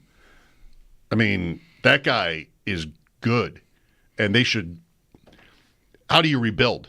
It's not by trading your young stars. It's by, keeping them and building around them. Find your quarterback and set this guy free. That's 100% where I am on that. I'd be stunned if they moved him. I'd say it couldn't happen. 3 straight 1,000-yard seasons playing for the Jets. I mean, that's pretty incredible. That's like Stevie Johnson doing that in the drought years for the Bills. Really. But even with less stability at quarterback, say what you will, I think largely with Stevie that was Fitz. So at least you had that. I mean, but the Jets, it's been your name here, and he still was producing. I don't have an answer for you on Samuel. For like what the Chargers saw or didn't see that has gotten it to the point where he's a UFA. But I mean, he's out there. The Bills are going to need to do something there, I think, at corner. Or even at safety. Like both spots, I think, are something you should probably look at. I think corner will probably be more urgent because of, I guess it depends on what happens with Samuel. Not Samuel, that's the guy we're talking about Rasul Douglas, like what his market is. But to me, you should be trying to get better there. Benford is someone, I mean, we're all wrapped up in this James Cook emoji-thon here with social media and $15 million. Benford's eligible for an extension, and he warrants one, and a market value one. Like, he's that good. So that's a big ticket item that they're gonna, I think, should be mindful of getting done this year. I'm pretty confident they will be. That's right. Like Benford, Cook, and Rousseau add up to how many dollars if they're all back? Like Boy, Benford's going to be 20-ish million, I think. So could Rousseau. And absolutely. His estimated market value, according to SpotTrack, is between $22 and $25 million. Average annual value on a contract. And then Cook is 10. Right. 50 on 3 guys, none of whom is making the team better. Like they're already on the team. Right. How about a free agent idea of the day? Asante Samuel Jr. Yes, that's Thank right. Thank the caller for Dustin for bringing that up. That's right. How about another free agent idea of the day? Raheem Mostert, released by Miami. Listen, old. Is he done? If he's done, he's done. He might not be. Old, fast. You like that. You want speed. I like fast. He's been on 100 teams. Well, not 100. There aren't that many teams. His Pro Football Reference page is awesome because it's like all the times he was released and cut and practice squad, and then did they delete that? They okay, here it is. Transactions. I'm like, oh, that used to be way longer. No, because it says show 40 more transactions. That's why. Definitely open that up if you're playing along at home. Open up the 40 more transactions on Raheem Mostert. Philly, Miami, Baltimore, Cleveland, Jets, Bears, Niners. That's where he got famous. Then all the way to Miami again. I reserve the right to circle back and change my opinion, but I hate this idea. Well, how could you hate it? It's not going to cost you anything. Okay, well, why do it? Why bother? It's what I would say. It's not even fine? No. Led the league in rushing touchdowns in 2023. That's a long time ago now, Mike. You could have the league's most recent 2 league leaders in rushing touchdowns on the team, and Allen, who had about 30 of his own over those 2 years. I would rather pay more to keep Ty Johnson than go shopping for a replacement level, minimum contract running back. Okay. I think Ty Johnson was nice. So I like him having a role here. I hope the market doesn't get too lucrative for him should he hit it. Because it could. I mean, he played on a great team and made important, big, not so easy to make plays in the passing game for them. I mean, some of the catches he made were, not just the swing pass, dump off type stuff. Like he made plays. Well, you have one in Miami. You have the Denver one, the touchdown in the Denver game that was incredible. Yeah, for Johnson. Okay, Raheem Mostert. Somebody's going to do it. You bring him in. You take a look. You see. You decide. Cheap. I already decided. Yes. Clearly. You didn't have to think about it. Sometimes the best decisions are the ones you don't think about at all. You just make them. I did think about what I was going to say there. Briefly, albeit, but still, I did give it some thought. Okay. Lines remain open, 803-0550. Mike Schopp and the Bulldog, WGR. This hour of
a while. Talking a little baseball earlier. The sun being out, sort of, was anyway. The Bisons. Casey Candell, his mom who played ball. Are you ready for the Sacramento Athletics? No. Well, good, because they're not actually officially known as that. Okay. The Sacramento is in quotes because they're going to play there. But their name is the Athletics. They're just the Athletics. They're not the Sacramento Athletics officially. That'll be great. This is so. Is there an official the Athletics baseball club or something? It's just Athletics. Wow. So in the standings, where you would always see the places, Houston, Seattle, Texas, Los Angeles, Athletics, they'll probably be last again, right? That's what that's going to look like. I think that's a reasonable expectation, yeah. It's always better to use the locations, the cities. That's how you refer to teams. First reference, it's always got to be the locations. Then it can be the Sabres or whatever. Right. Athletics is just going to be the only reference. But in this case, Sacramento is absolutely just a placeholder, right? Well, are they going to? Do they have that ironed out? They do not. The stadium and everything? No, Vegas. They will be in Sacramento for 3 years, probably more. Well, then this is ridiculous. Then, and they do have an alternate logo. I saw this at sportslogos.net, one of my favorite sites. They do have an alternate logo with a bridge and the word Sacramento underneath the bridge. So there must be a bridge in Sacramento. That's my takeaway here. I've been there, but I don't remember the bridge. Yeah. So there is a reference to Sacramento in one of their logos. Otherwise, it's just A's. The elephant's gone. No more elephant. The Philadelphia A's, the Kansas City A's, the Oakland A's, the logo is always an elephant. Like an elephant with like one leg up on like a circus ball or something. Is that or like that little thing that the elephant handlers would, like a stool or something? I feel like that's that pose in that logo. Do I sound crazy to you right now? No. Sorry. Not to me. I'm digging deep on second or third markings for the Athletics baseball franchise, but that's what I see in my head. The elephant is standing on a big baseball with a bat in its trunk, holding a bat. So it is like and one leg is, it's like it's performing. Okay, right. You're right. You had it. All right, good. Thank you. Yeah, well, that's gone. This be great. The Sacramento, 3 years or more, what are you doing? It's just you want people in Sacramento to embrace this team like it's theirs for a little while and actually go to the games? Maybe put their city's name on it. Well, the good news on that front is the stadium only holds 10,000 people. 10-6. Wow. Sutter Health Park. This is the most baseball has ever hockeyed in the history of baseball. Way to hockey it up, baseball. What a joke. Sutter Health Park, be there March 31st for the Athletics versus the Chicago Cubs. So it's probably a tough ticket, 10,000. I suppose. Poor Oakland. Poor Oakland is right. They lost the Raiders and the A's. And the Warriors. Kind of, yeah, right. Right? I mean, the Oracle was near the Coliseum, was it not? And now It was right next to it. Right. I was there. I've been to Oakland Coliseum to see the A's. And I liked it because I like everything that's new to me. Right. If that were my home stadium, I would have probably not loved it. I'm pretty sure when we were in San Francisco and went to a ball game, I got to see Lincecum pitch kind of in his prime. That was awesome. We were out there for a wedding, and one of the outings for the wedding, everybody who traveled in was like, we got tickets for this ball game. Great. I think right across the bay, you could see the lights of the Oakland Coliseum. At least I think that's what it was, but I'm not 100% sure. Oh, I wonder. Maybe I should get a Google map out at some point and check that. But either way, Oakland has just been like backseat their entire lives. Like if you're from Oakland, you've just lost and lost and lost and lost and lost. That's brutal, man. Well, it's a Buffalo-Toronto thing. When there was an HBO documentary about the Raiders, Tom Hanks is in it. Tom Hanks is from Oakland. And he's one of the people who talked about it. Like, San Francisco gets all the glory. The streets of San Francisco, right?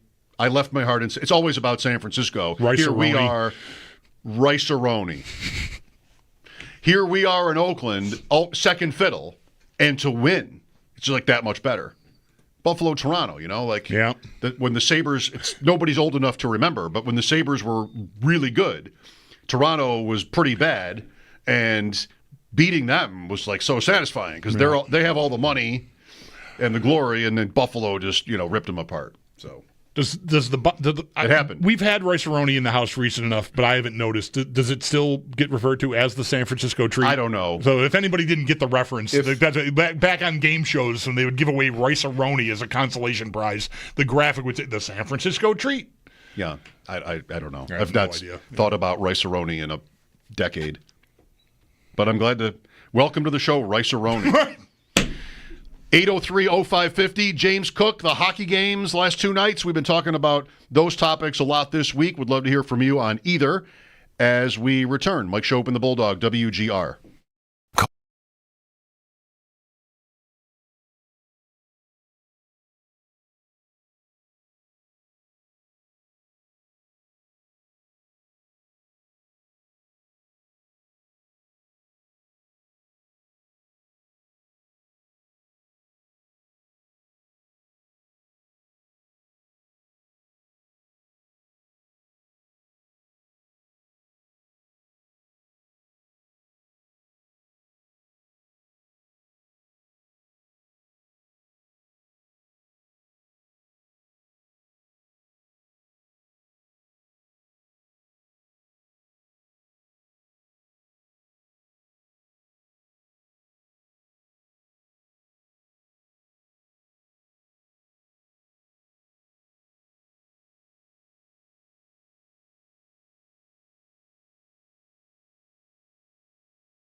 Buffalo Bills offensive lineman Tommy Doyle announced his retirement today from the NFL at the age of 26. Doyle has dealt with a number of injuries in his 4-year career, including the latest, a leg injury that has left him with nerve damage. For more on him and the Bills offensive line, Zach Capaccio's piece on the offensive line for his State of the Bills series is up at our website, WGR550.com. Also in the NFL, the Dolphins announced a number of roster moves today. They have released cornerback Kendall Fuller, running back Raheem Mostert, and tight end Dermon Smythe.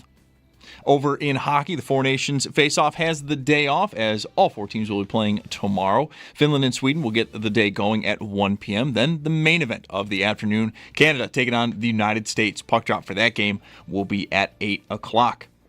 And then the Buffalo Bandits, after a little bit of a hiatus, are back in action. They've got a busy weekend, back-to-back games. Tonight, they're across the border. They take on Toronto, game time at 7. That's going to be over on our sister station, The Bet, 1520. And then tomorrow, they'll be back at home. They take on San Diego. We'll have sideline reporter Dave Buchanan on the show in just about a half hour at 5:30 to talk more on the Bandits, but also the Daytona 500, which is this Sunday. And a time start change for Daytona. Initially was scheduled to get going at 2:30 p.m. on Sunday. Now has been changed to 1:30 with potential inclement weather Sunday afternoon.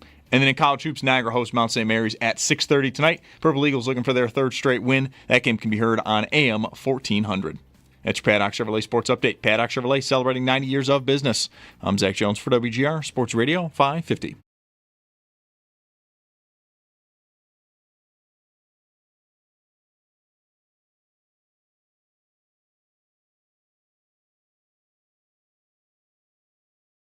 The kind of whack job on WGR.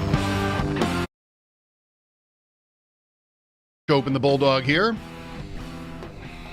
We have been around and about today. Sam Panayotovich likes Michigan State tomorrow on the road at Illinois. It's bounce-around season. And Alabama. Against number 1 in the country, Auburn. Nate Oates in Alabama. Talked to Paul about the Four Nations face-off and the Sabres a little bit. We'll have Dave Buchanan later this hour on the Bandits and the Daytona 500. Guy knows a lot about both. And who knows what else. 803-0550 to join us. Talked about James Cook a lot this week. He seems to want $15 million. If he doesn't, it's a weird way of acting. Yes, right. Repeatedly tweeting about $15 million. Maybe he only really wants 12.5. This is 15 is like his starting point, and 12.5 is a fallback. That's how you do it. Yep. Always go a little above. The only thing that can go wrong there is if the person says, forget it. Fantasy trades. This is not me. This is a lot of other people. I will make you this offer, which is you're not going to take it because it's crazy to take it. But you'll come back at me with a different offer that I will probably accept. Right. And I refuse. Usually. I'm going to hang up the phone. Right. No. This is an insult. And sometimes people will come back and like, why didn't you counter? Because I got a vibe that there was no way this wasn't realistic you were ever at all. going to do anything here. That's just so far out there. I'm not much of a counterer myself. Kevin is with us. Hi, Kevin. Hey, guys. Thanks for taking my call. Happy Friday. I'm going to make a couple points, and I'm going to hang up and listen to you guys. One on the James Cook thing, $15 million. Love the guy, great player. Saquon Barkley makes 12.5. The Bills are never noted for paying running backs. I bring in Raheem Mostert. You can get him way cheaper, and one of the knocks on the Bills' offense this year was lack of speed, and Mostert's got the wheels that'll blow the doors off you. And my other thing is I might mispronounce the guy's name, but the senior defensive coordinator we just hired, is it Ryan Nielsen? I'm wondering if there's any ties to Andre Cisco possibly coming here as a safety who was a young kid still at 24, third-round pick, and it would really bolster our safety room. And I'll hang up and listen to you guys. Thanks, guys. Have a good day. All right, you too. Thanks for the call. Appreciate it. We talked about Mostert at the end of last hour, and I would sooner draft a guy on Saturday to replace James Cook than I would sign Raheem Mostert to replace James Cook myself. I'm not saying that's the best idea or the best way to replace James Cook. If I were to replace him, I don't think you got to worry about replacing him. No. I mean, he's under contract. The Bills they do have tools at their disposal. We'll see how they want to position themselves within that. here. First of all, he has a contract. Second of all, the franchise tag is out there. Like, if you want to pay a little less than 15 for 1 year, next year you can do that. I mean, it's a path you go down at your own peril because it does sort of can poison the well, so to speak, not just with the player who's getting the tag put on him, but teammates, future teammates, like whatever. Just how you do business matters, and taking care of your guys who have produced for you and worked for you is important. So I think, that any franchise tag talk feels like the nuclear option. But the fact that Cook went to the nuclear option already, to me, which is what you do when you publicly say what you want before, at least to our knowledge, the negotiating time has even started, maybe in kind the Bills will feel compelled to use what they have at their disposal. But I'll expect them to be more careful than that. I'm just saying they've got options. You're saying James Cook is threatening to raise tariffs substantially? I guess perhaps. And the other party went, what? Yeah. Did we have a problem? Yeah. If I hear his national anthem, I'm going to boo it, Cook, just so you know. That's what he's asking for. That's one way to hit back. That's what he's asking for. It's the only power I have. Yeah, I don't think I don't know. We're not really seriously talking about replacing James Cook with anybody. Somebody called in about trading him. I mean, it's almost like it's automatic with some fans when a player asks for money. Yeah. Okay, well, bye. It's so early that I don't think we're really facing that. And you can also get me to say, so what if we do? Or so what if we are? Yeah. But really, I doubt very much that we're in a crisis here with him. Yeah. We could be, though, and I think the reason I don't know, I agree 100% that there's a certain element of any fan base that the minute one of the guys makes any noise, right, just steps out of line in any way, and that's some version of what this is, right? He's raising his hand saying, "I want more," and some fans just want guys to just keep their heads down and honor the contracts they signed and go play football, and that. Okay, you're entitled to that. So as soon as someone does that, get him out of here. I don't need it. Get him out of here. And I don't really respect that, but it happens. The thing about Cook, the idea of raising the idea of trading him being raised. We're talking about Myles Garrett all the time. Is there a way that I can find? I want to trade Gregory Rousseau, who's due a new contract, as urgently, if not more urgently, than James Cook is. He's going into the walk year, his fifth-year option. It's a big, big cap number. If you don't redo it, you can lessen it by extending him at this point, even though you'll be paying more in the long run. That's how that works. But I'm over here going, can I get Myles Garrett? Can I include Greg Rousseau in there instead of a second-round pick? Or instead of next year's one or something? James Cook is the same thing to me. He seems like, and Greg Rousseau's not said a word about being, what he wants or what he should expect or anything. Not to me. Right. So Cook has, and I don't know, Nick Chubb is damaged, right? Is he even going to continue playing at this point? He's a free agent, right? Yes. So, okay, Browns. You want a guy who scored 17 rushing touchdowns as part of a trade package for Myles Garrett? I'm listening.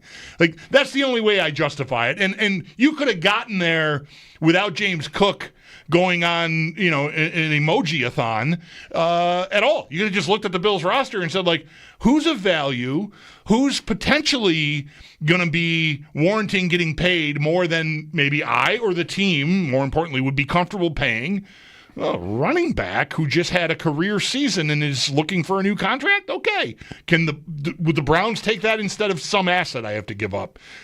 And I'll replace my running back. To me, it's a little different than just chase him out of town because he made noise about a contract. Again, that's not to say the motivation is what mine is, but I would consider trading James Cook if it could get me Myles Garrett. I would do a lot of things. It's just, to me, not realistic from the other side. But the Browns, you know what I'm going to say. The Browns should not want any of this. Like they should not want Greg Rousseau. They should not want James Cook. They should not want any player whose rookie deal years are up. And they immediately sign themselves up for pressure to sign a guy to probably more than he's even worth because they've made this trade. They've identified him as a important piece. So when you do that, you're like almost obligated to like the biggest possible deal. The player has all the leverage. All of that sounds terrible to me for the Browns. If, and it won't happen anytime soon if it ever does, the Bills got to a point, it would have to be like in August or something, where they just believed that Cook was not going to listen to them anymore, that he wanted out, it was just going to be over. Then you're the Browns with Garrett right now, which is like, well, what's the best we can do? Right. And there would be teams that would maybe give you like he went for a second round pick. He's had a good few years. He's not worth more than that. No, definitely not. Like he's 3 years in. Like he's not worth more than that. So you're looking at a third or a fourth round pick if it ever comes to that. And then you go, well, why even bother? Just sort of force him to come back here. I guess that's just so far away, and I think remote that I'm not even really worried about it. But $15 million is a no. That I know. The Browns should want 3 good to great draft picks. And I still think they could get it for this player. The teams that we're talking about every day for him, or not just us, including the Bills, are the teams who draft at the end of the draft this year, like the Bills, the Eagles, Washington. Contending teams, right? Yeah, like they don't have a top 10 pick to offer the Browns. So the Browns should, because they're going to lose anyway this year, don't worry about this year. Go get, next year's picks are always they're always cheaper for a few reasons. Teams are not as like into them. You don't want to, no GM wants to trade his first round pick this year right now. Like, this is what we're working on. This is what I'm going to go to the press conference and hold up a jersey with the guy. Like, this is our moment. You don't want to, squander that exactly, unless you feel like you really, really should or really have to. So the Browns should be able to get 26s, 3-4 picks from somebody, 26, 27, if you can trade 27s in the NFL. The NBA, you can trade 6-7 years out. So I would think, yes, that's what the Browns should do. And then with that, you could even get lucky in the sense that the team you're trading with ends up losing, like San Francisco this year, somebody that nobody would think would ever be bad, and then they're drafting, 11th. Oh, look at this. And so that's, I think, what they should do, not players. But we'll see. What is the Bills' single most important roster decision right now? It's not Cook. No, I don't think it is. This is a close one. What is the most important, number one most important decision they're facing?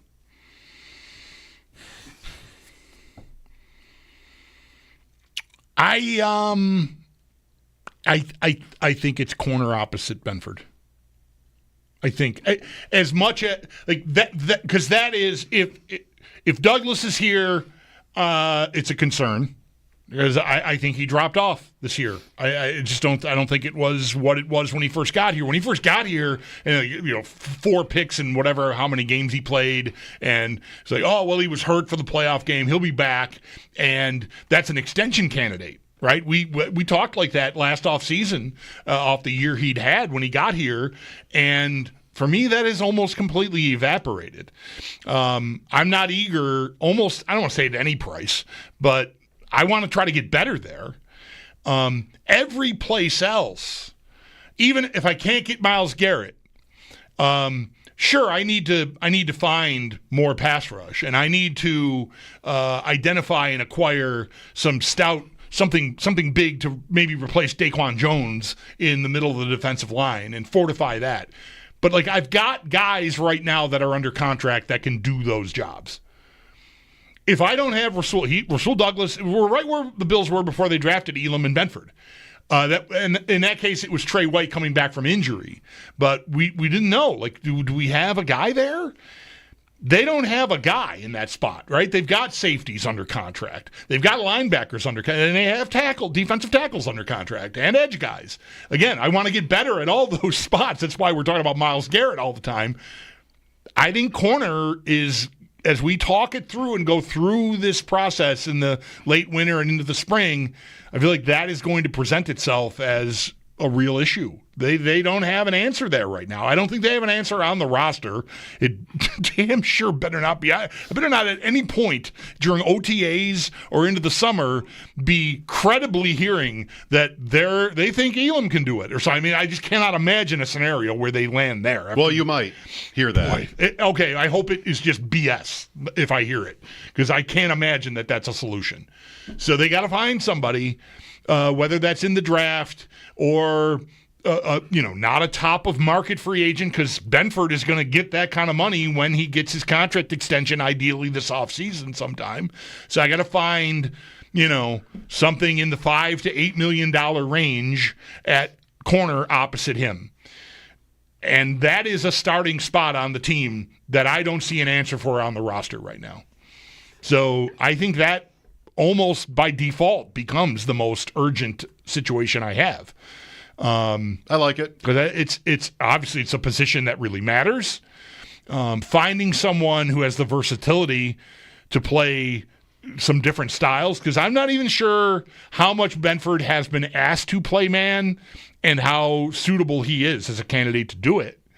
So I need to find someone, and I think Douglas is definitely not at this stage of his career, if he ever was, a candidate to do that. His foot speed to me is just diminished enough that I'd be really worried about him doing that. So that's that. Well, as a Packer, he was a playmaker, and then the Bills got him. He came here and he was still a playmaker. Right.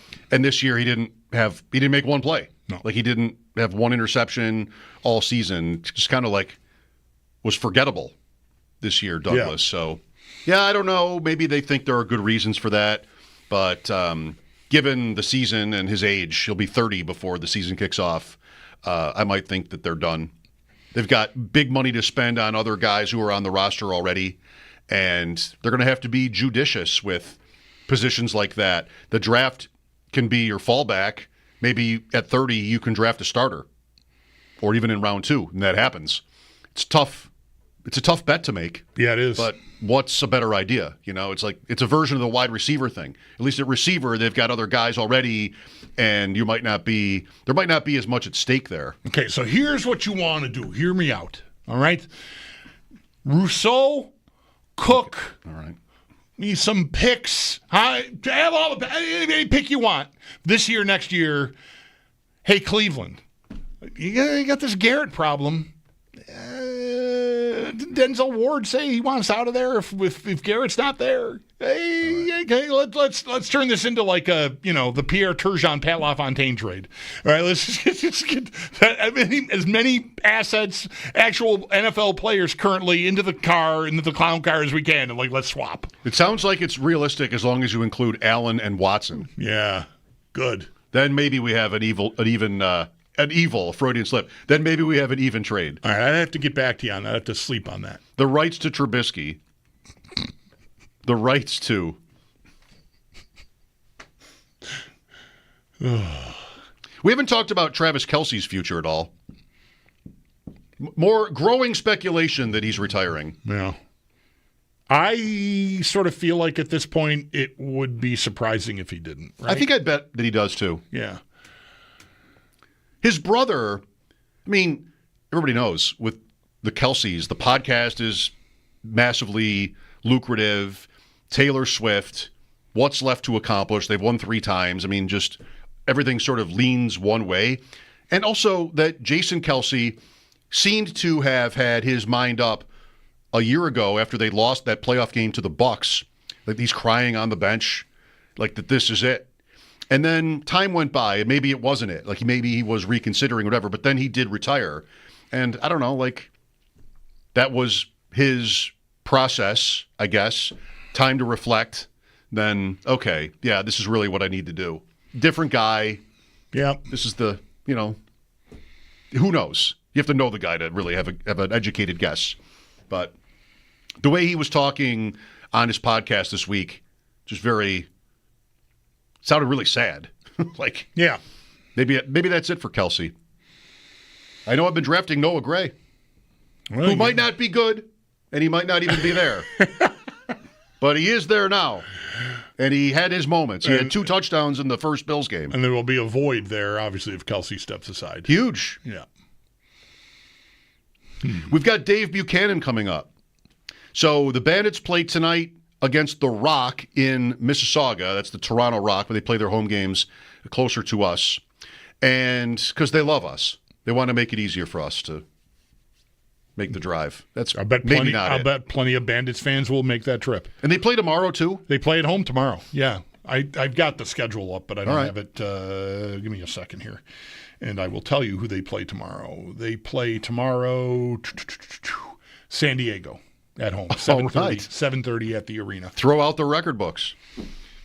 That's good. And then there's also the Daytona 500 we'll talk about with Dave, who was our racing voice for many years here at the station. And still is a prominent track announcer in the area in racing season. So, yep. That's coming up. It is Valentine's Day. It is not World Radio Day. Yesterday was, and there's only one World Radio Day. They would never have 2 in a row. I feel so sad that I didn't go out for my free drink. Is there any place that would have honored that? Well, it is World Radio Day, so anybody in radio, come on over. 2 for 1. I'm going to walk into my joint after I get off tonight. Yesterday was World Radio Day. Yeah, and it was snowing. They take great care of me there anyway, so it's like I need to complain. Where's my chip? We'll talk to Dave after sports. Mike Schopp and the Bulldog, WGR. Never misses.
Buffalo Bills offensive lineman Tommy Doyle announced his retirement today from the NFL at the age of 26.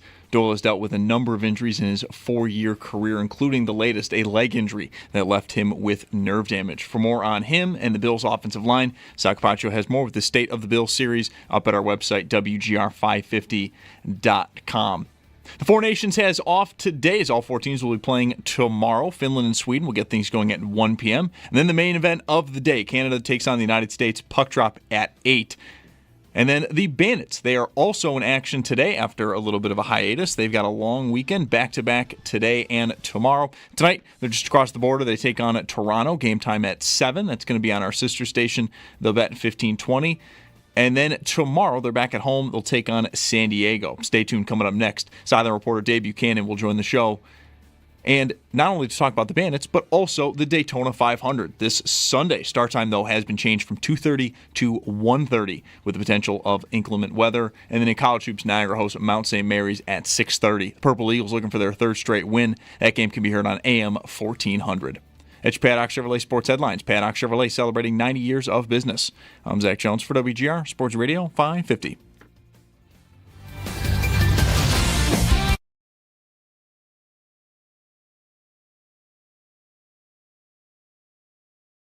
To it, Deaking running, striving, score!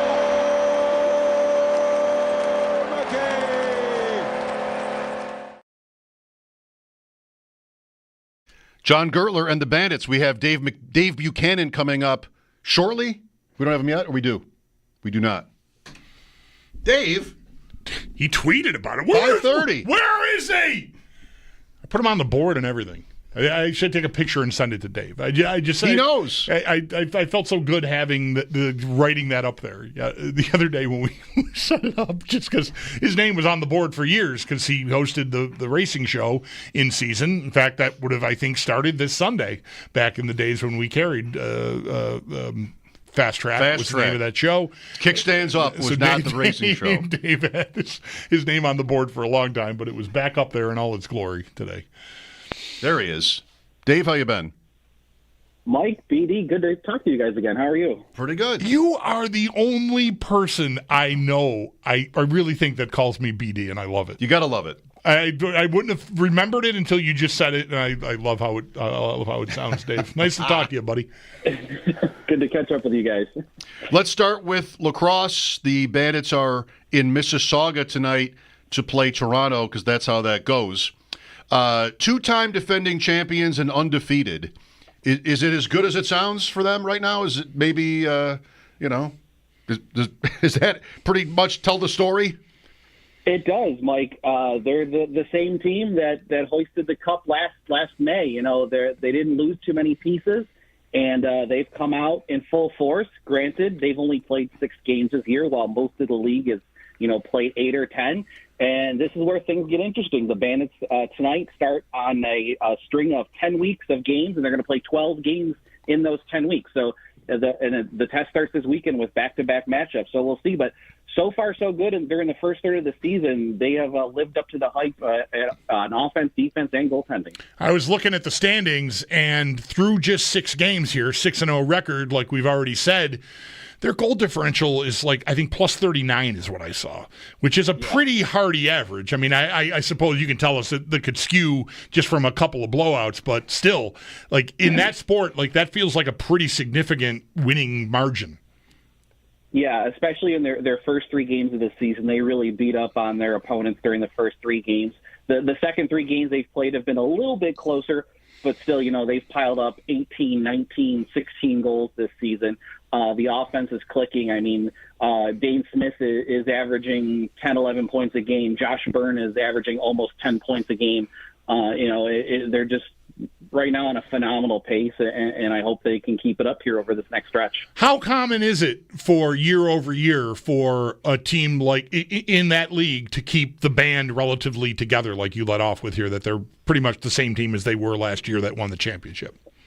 Well, this year the Bandits are trying to become the first team to three-peat in the National Lacrosse League in a decade, maybe a little more than a decade. The Rochester Nighthawks, the original Rochester franchise that Mike worked with back in the day, they went 3 in a row. What I believe is 2012 to 2014. I might be off on a year or two on that. So no other one other team has had that opportunity. Saskatchewan had an opportunity to do the same thing. So I mean, it's not totally uncommon.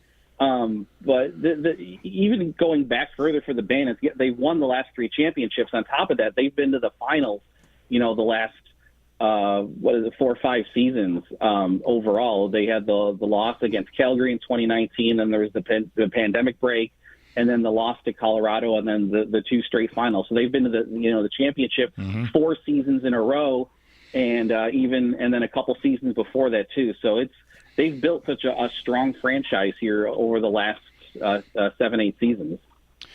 Going for an unprecedented 3rd straight title. So do they also get all the calls, the Bandits, Dave? Do people complain about are they the Chiefs? The refs favor the Bandits? Of the NLL?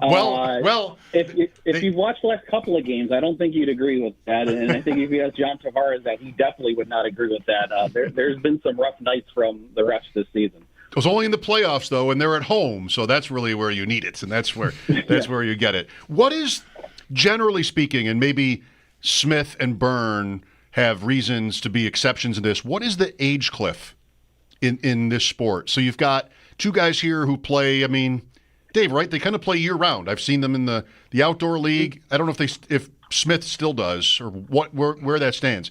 But here's Smith at 32 and Josh Byrne at 30, and fans who follow the Bandits are used to these names for years. They have been dominant forces on this team for years now. How much longer? Well, if they're like their head coach, John Tavares, they can play well into their 40s, and even their goaltender, Matt Vince, who's, he's 3 months older than I am at 42. He was born in June of 82. I'm September of 82. So it's not unheard of for these guys to play into their 40s. Now, if they want to do that, that's up to them. They have played a lot of lacrosse in the past 2-3 years, Mike. You mentioned it with their outdoor stuff. This past summer, Dane skipped the outdoor league, but he went right to playing indoors up in Ontario for the Six Nations Chiefs, won the Mann Cup as the world champion. So the Bandits finish in May. He goes to play for Six Nations from June to early September. And then late September, he reported to Team Canada for the World Indoor Championships, along with Josh Byrne and Steve Priolo. So Dane and Josh especially, they've played a lot of lacrosse the last couple of years.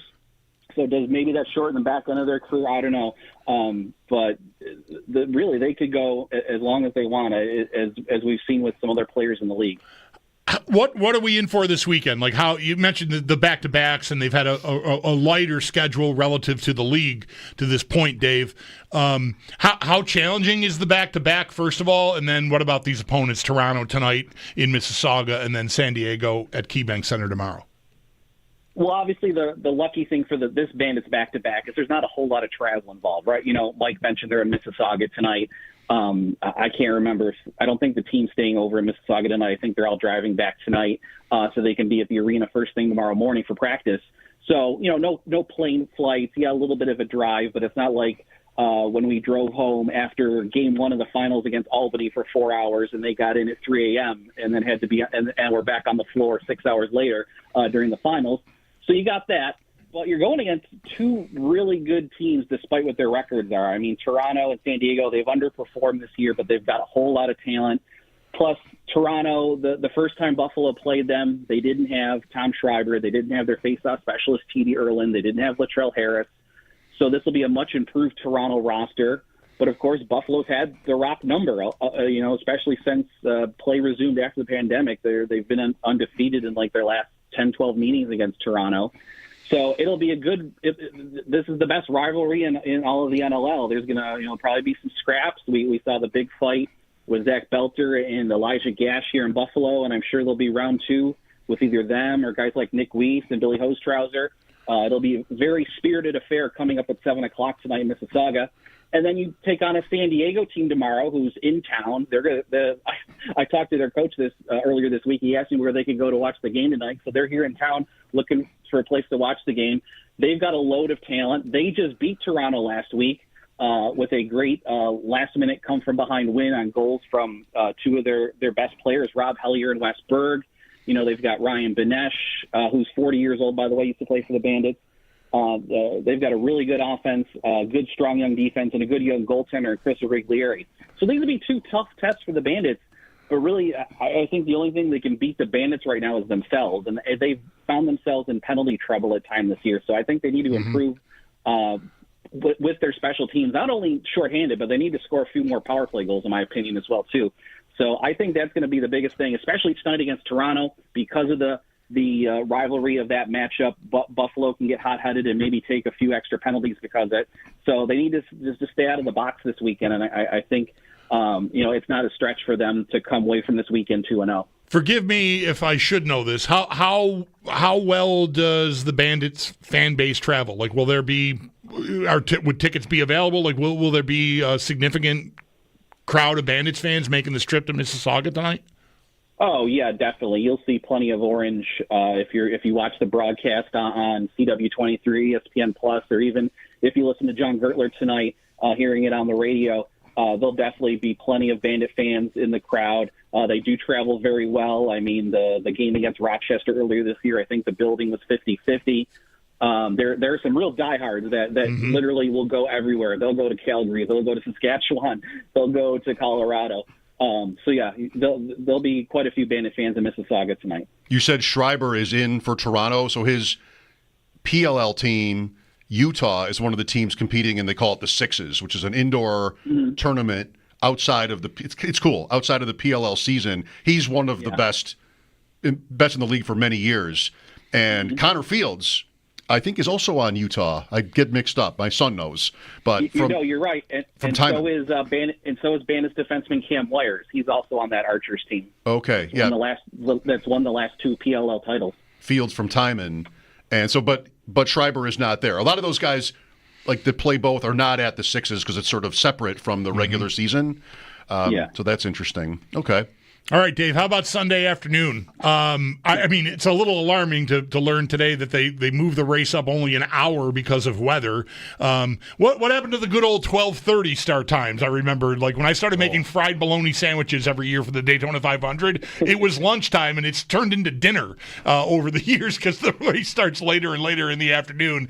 Are you optimistic they'll get this race in on Sunday? To be honest, Bulldog, I haven't looked at the weather forecast, so I couldn't tell you what the chances are on getting all 180 laps in on Sunday. So I'm hopeful that they will, and luckily, with the drying equipment that they have now and the fact that they have these tires that they can run not in the rain but a damper racing surface, that improves their chances. Plus, of course, Daytona has lights, so they can go late into the evening if they have to. So I think they'll get it in Sunday unless there's like 100% chance of rain all day that I haven't seen in the forecast. But for now, I'm pretty positive they'll get it in on Sunday. Okay. As far as storylines go, I've buzzed a few different websites and I'm looking for stuff, and it seems like a lot of it is turn back the clock type stuff for me. I've got Helio Castroneves showing up, right? Jimmy Johnson and Martin Truex Jr. I thought Jimmy Johnson retired like 10 years ago. What's going on? Yeah, Jimmy did retire from full-time competition.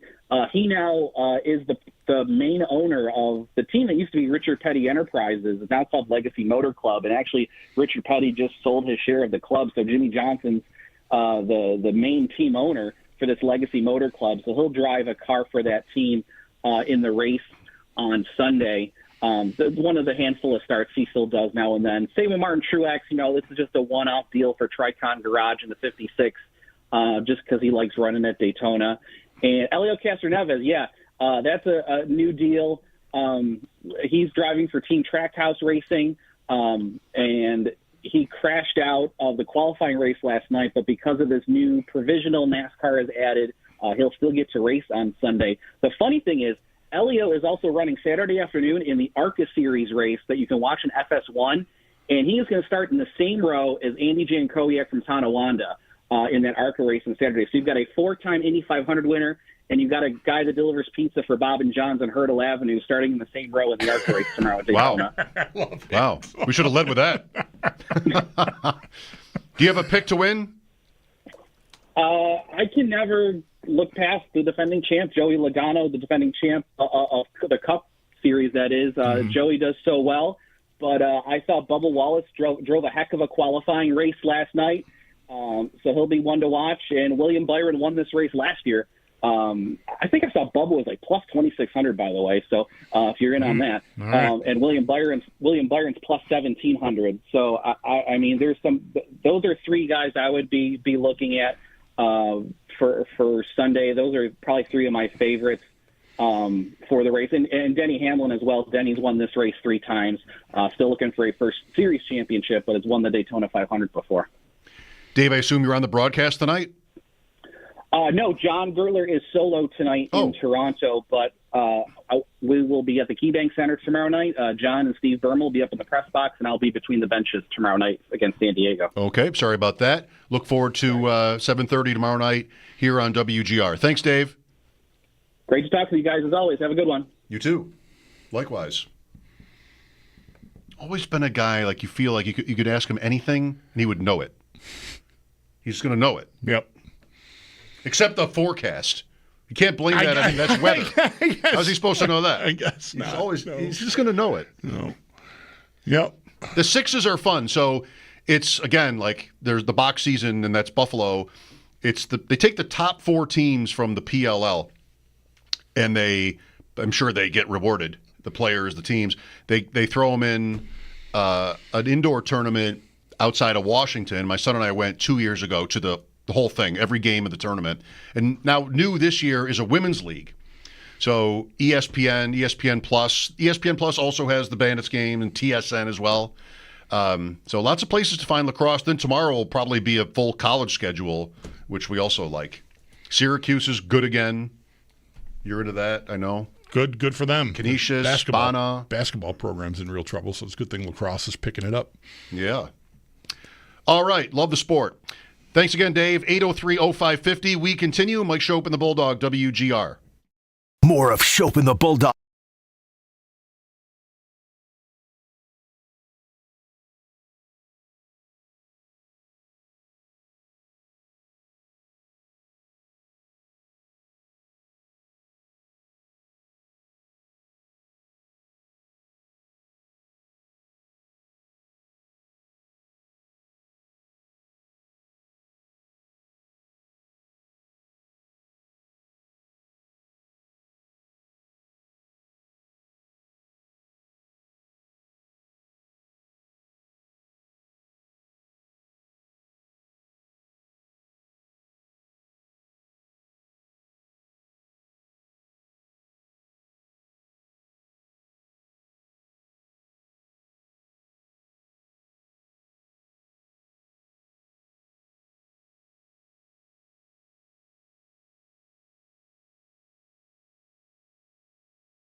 Matt Waldman hyping Jalen Milroe.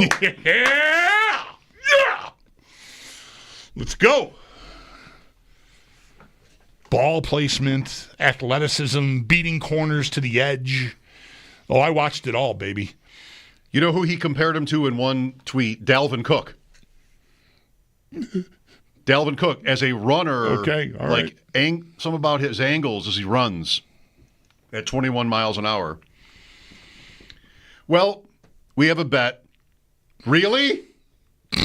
We have a bet whether Milroe will go in the top 16, which I don't know anything, but my bet is no. Yeah, I don't really know anything either, but he and I thought this would happen. When was Malik Willis in the draft? This was going to happen with Malik Willis a couple years ago. The Pickett year. Yeah, and it didn't. He lasted until like the third round or something. So, hit and miss. But I just feel like Milroe fits the athletic profile of the toolsy guy. He comes along a couple of years after Anthony Richardson. And what did your buddy you do one of the podcasts with that said like he's Anthony Richardson only way worse or something to that effect? Yeah. So maybe it's a bad time to be that guy if that's a comp that people are making because that hasn't gone very well. I'm going to trust that Jalen Milroe will know whenever he plays football again and wherever it happens not to tap out in the middle of a drive as a team's quarterback, assuming he is some team's quarterback. I hope I'm not assuming too much, but that could be a tough comp if teams are scared off because Richardson has been so slow to catch on here. But Milroe's there's just a lot. I'm intrigued by the toolbox, and a team can get seduced by the toolbox. Richardson has made some of the best throws you'll ever see. This long one, I don't know if it was Pierce early this past season, sort of backpedaling to his left and just 60 yards perfect on a line. He's got that. I don't know if this player has that. Maybe he does. Richardson, that's how he got picked, what, fourth? Third or fourth? Fifth, I thought, but he has that potential. He barely played. He's also huge. And, as a runner, you saw what happened. He did more of that this year when he played, and he's almost like unstoppable. So I still want to be hopeful for him. The team on Milroe, it's not specific to him. I have no idea what this team would think of him. But, who needs a quarterback? Tennessee at 1, sounds like they're not. Cleveland at 2, yes. Giants at 3, yes. Raiders at 6, yes. Jets at 7, yes. Now, if this guy gets that high, and that's a little bit what Penix and Nix was, you win, handshakes. The team in the middle that I think should be open to a quarterback is Seattle. They pick 18th. Most of those other teams, I doubt the Colts would do it with Richardson. Put a veteran with Richardson again. Not Atlanta with Penix, although maybe they could keep the bit going. I suppose, yeah. I doubt Arizona with Murray, although they could be frustrated at this point and feel like they won't win. Cincinnati with Burrow, no. And not Tampa, not Denver, and so on. Seattle. They have other needs. Coach into year 2. Maybe they do something else. But I think that kind of makes sense for where Geno Smith is, that they could be a sneaky quarterback team. I really kind of like it if they move up a couple of spots. As long as they move up. That'd be really, really great. Boy, if I miss that bet by 2 spots, but all right. I feel like I'm live. I feel like I'm live with this bet. You said top 10. And then I said, not in round 1, and I quickly offered you that as a compromise. Right. You can have the top half. Right. So that's what we've got. Not the Bills. Yeah, top 10, I mean, even it's only a few picks different, I feel like I would have fished for some odds from you on that. Do the Rams make sense as a quarterback team? Sure. They probably should. Yeah. More, at least like Seattle does. Lines are open for your calls. James Cook, the Four Nations face-off, other things we've been talking about a lot this week. 803-0550. Happy Friday. Happy Valentine's Day. Mike Schopp and the Bulldog, WGR. Caller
Lineman Tommy Doyle announced his retirement today at the age of 26. Doyle has dealt with a number of injuries in his 4-year career, including the latest, a leg injury that left him with nerve damage. For more on him and the Bills' offensive line, Sal Capaccio has more with the State of the Bills series up at our website, WGR550.com.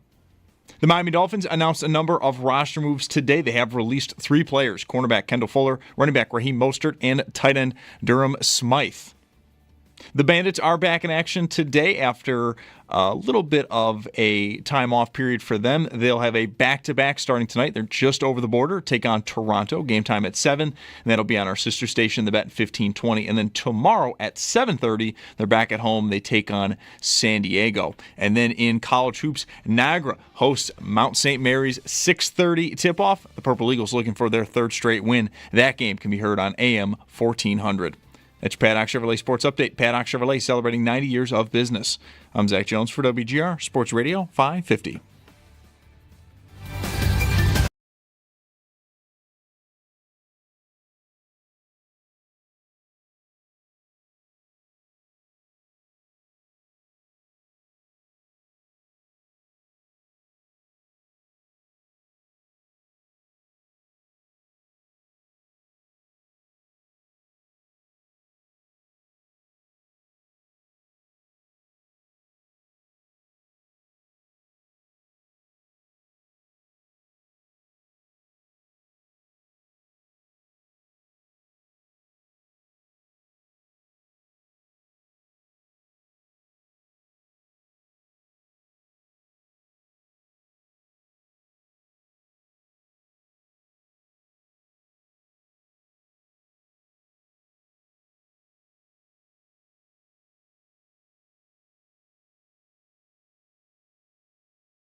Nothing left. Sorry. I'm suddenly missing picks. Yeah. Is there anything to pick? I'm looking. Just going to look for something to pick. Super Bowl, AFC, NFC. Name the finalists. Love that one. Winning conference next year. That's even. -110. AFC and NFC. What do you think of that? Winning division. Oh, the AFC East. I'm currently not speaking to my app.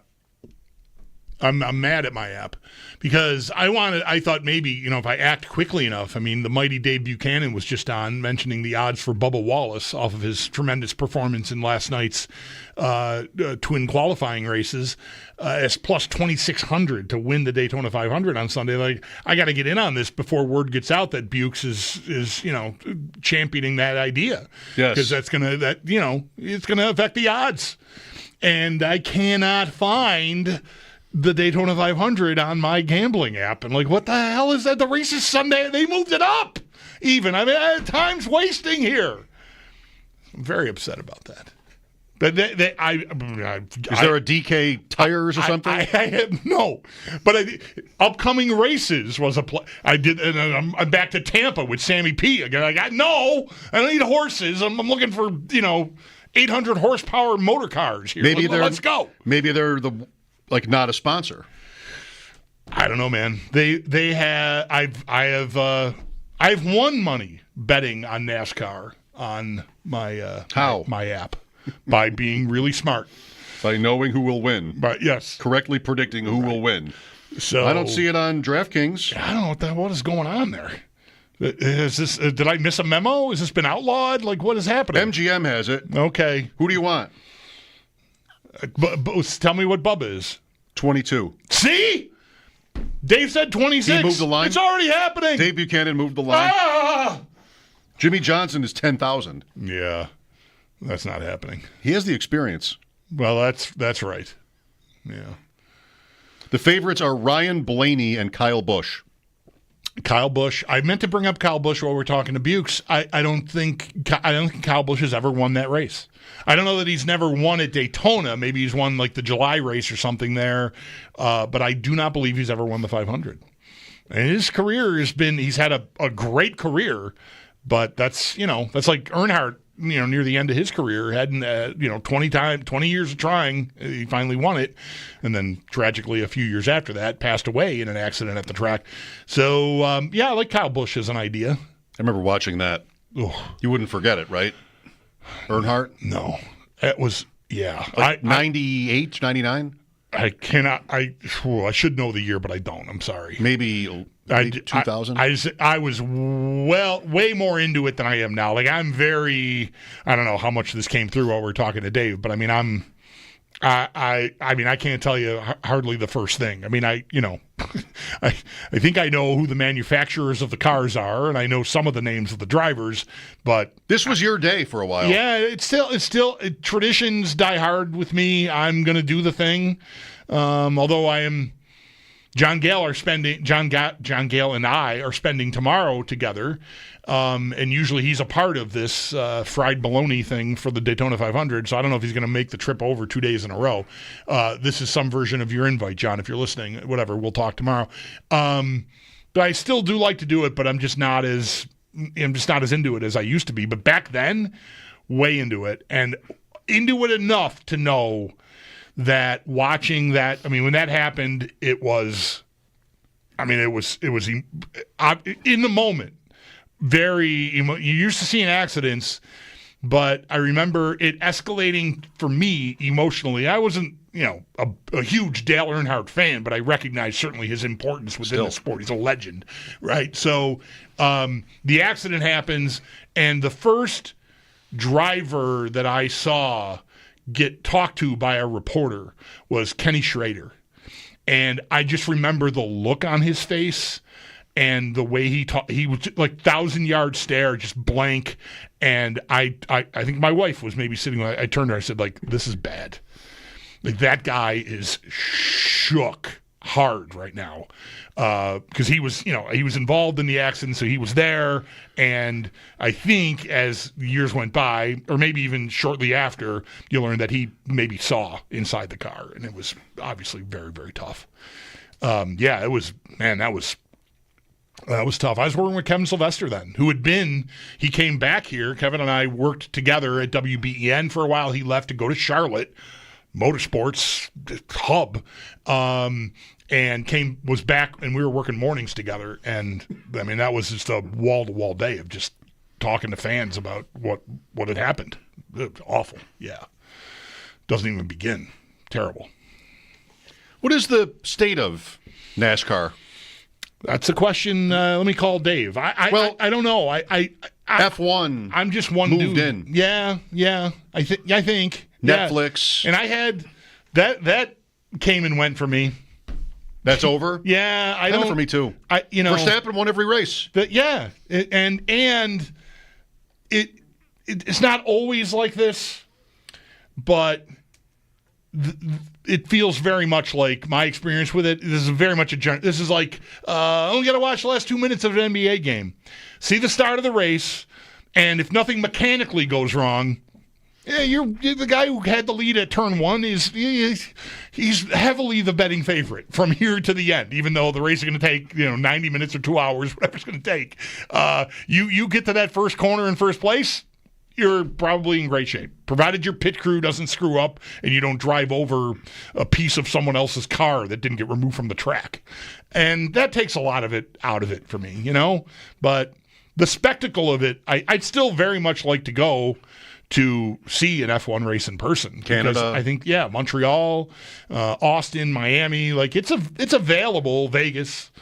I'd like to see it, I think, once in person, just because the cars seem incredible. Like the speeds they go and the way they corner, it's unlike anything else. Like I grew up a stock car fan, going to Holland Speedway with my dad and like loved that. So I gravitated to NASCAR as a kid, Richard Petty, and just that was it for me.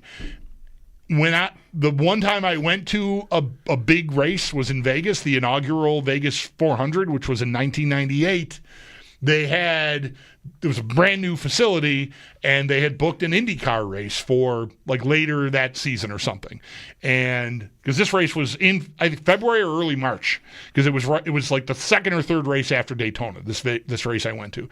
But they had an IndyCar run hot laps during before the race, the NASCAR race started. And I was blown away about how fast the car was moving and holding the corners. And that's what these F1 cars are. I mean, they are just the grip is incredible. And Plus 27 years of technology. Right. So, anyway. So you've been to a NASCAR race in Las Vegas. Right. And didn't you go to one in California? No. Okay. No. The Vegas, maybe you'll remember my story about the Vegas race. My wife and I are there. We're not married. This is like March of 98. We're out there. And, great trip. And we go to the race. She couldn't have cared less about the race. The race was, a big piece for me. I wanted to go to one. And so we did a lot of fun things outside of Vegas, day trips to Utah, Zion, and whatever. It was a great trip. Mm-hmm. But the race, was the tail end of the week. It's Sunday. We go to the race, 150,000 people, just huge scene. We, I think, took a cab out there. Because driving, traffic, parking, driving back just seemed like a nightmare. So we found there were lots of shuttles, and we got out there, spent the whole day. It's a long day. We got out there probably 9 in the morning. The race didn't end until 5 in the evening. But we're done. It's over. We're walking out of there and trying to figure out, I don't have a solid plan for how we're getting home, but, there's going to be transportation available, obviously. We're walking past this line of limousines that are lined up there. And outside each one, it's like the airport. People are holding signs for names of people who've booked limousine rides back to the Strip. And one after the other. And then we passed a guy that just had like $45 on the sign.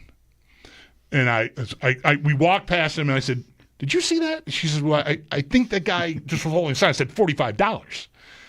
And she's like, "Oh, we should go talk to him." Mm-hmm. So we went back and said, "Are you offering rides back to the Strip for $45? She said, "Yep." I said, "Dude, here you go. We're in." We jump into the back of this limousine. It's not the big, like a bus, but it's a limo with, the seats on either side facing each other, a big enough vehicle. We get in the car. The guy sitting on the bench seat across from me is a guy I knew from Buffalo. All right. He had moved out. He dated a friend of my girlfriend at the time, before I met my future wife. And he's sitting there.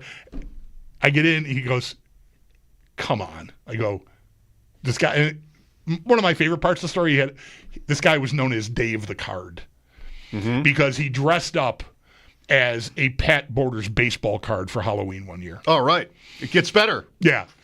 So Dave the Card. Of all players. Dave the Card. He moved out. He became a school teacher and moved out to Vegas, I don't know how many years prior to this happening. Not even like Molitor. Right. It's Pat Borders. Dave the Card. And I'm like, "You got it." And I get in. He recognized us first. He had, he was seated. He's like, "Come on." I go, "Dave the Card." What a thing. I mean, there's 150,000 people looking for rides out of there. I randomly hop in some limo, and it's a dude I know from Buffalo. That's great. Yeah. He was at the race. Yeah. So anyway, that's my motor racing experience. I read, hold on, I got to hold back tears because I don't think TSN Curling's going to stream in the United States. No. I read that Russ Howard needed a limo to get to Thunder Bay for the broadcast from Duluth. That seems like a long ride. I read an article about him, how he's one of the broadcasters for TSN, and he had a flight from Toronto to Thunder Bay that was canceled because of recent storm. So only 3 cities fly to Thunder Bay: Toronto, Winnipeg, and Ottawa. So he had to fly from Regina, Saskatchewan to Minneapolis to Duluth, and then he got a limo 4 hours to Thunder Bay. That's a good limo ride. Yes. I don't know if his friends were in the car with him from his past. Is. That is indeed a good limo ride. That's pretty good. Yeah. Last year, I love this tournament. Love to watch curling. The Scotties is the women's national championship in Canada. And I don't know, to me, I don't really know anybody in it, but shockingly, the morning of the first day, a reporter tweeted, "Good news, they're going to let the stream into the States so you can watch it for free down there," which they never had done. It used to be, before that, it was you had to watch it the next day. And then I think they just stopped doing it entirely, but it was the next day. So I had to follow the tournament like I wanted, unfollow all the accounts that would tell me who was going to win, who was winning. Right. And that was annoying, and I don't know if I ever made it to the finals without knowing, but then last year it's all live.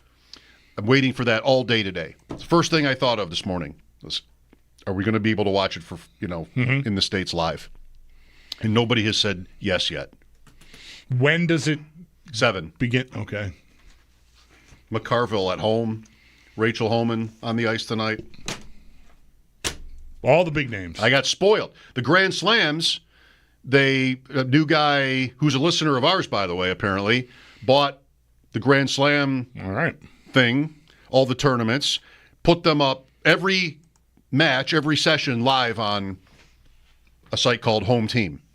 Watch every one of the slams. And I watch them all when I can, when I'm here, I'll have it on sometimes and just check between segments. Oh, yeah. As you know. I walk in and you hear other noises. Hear the women, You hear the noises. It's a unique sound, curling. Hold. Is that something they yell, hold? Is that hard? Hard. Okay. Yeah, but they don't make it sound like that. It's more of a scream. Yeah. It's forceful. That's my experience. Anyway, maybe we'll get a miracle. All right, well, I'm rooting for you. One other miracle today, Paul Hamilton did have a question for us. You will hear that and more in our conversation with him, which is next. Mike Schopp and the Bulldog, WGR. Never miss a second of Jeremy and Joe. Rewind up to 20.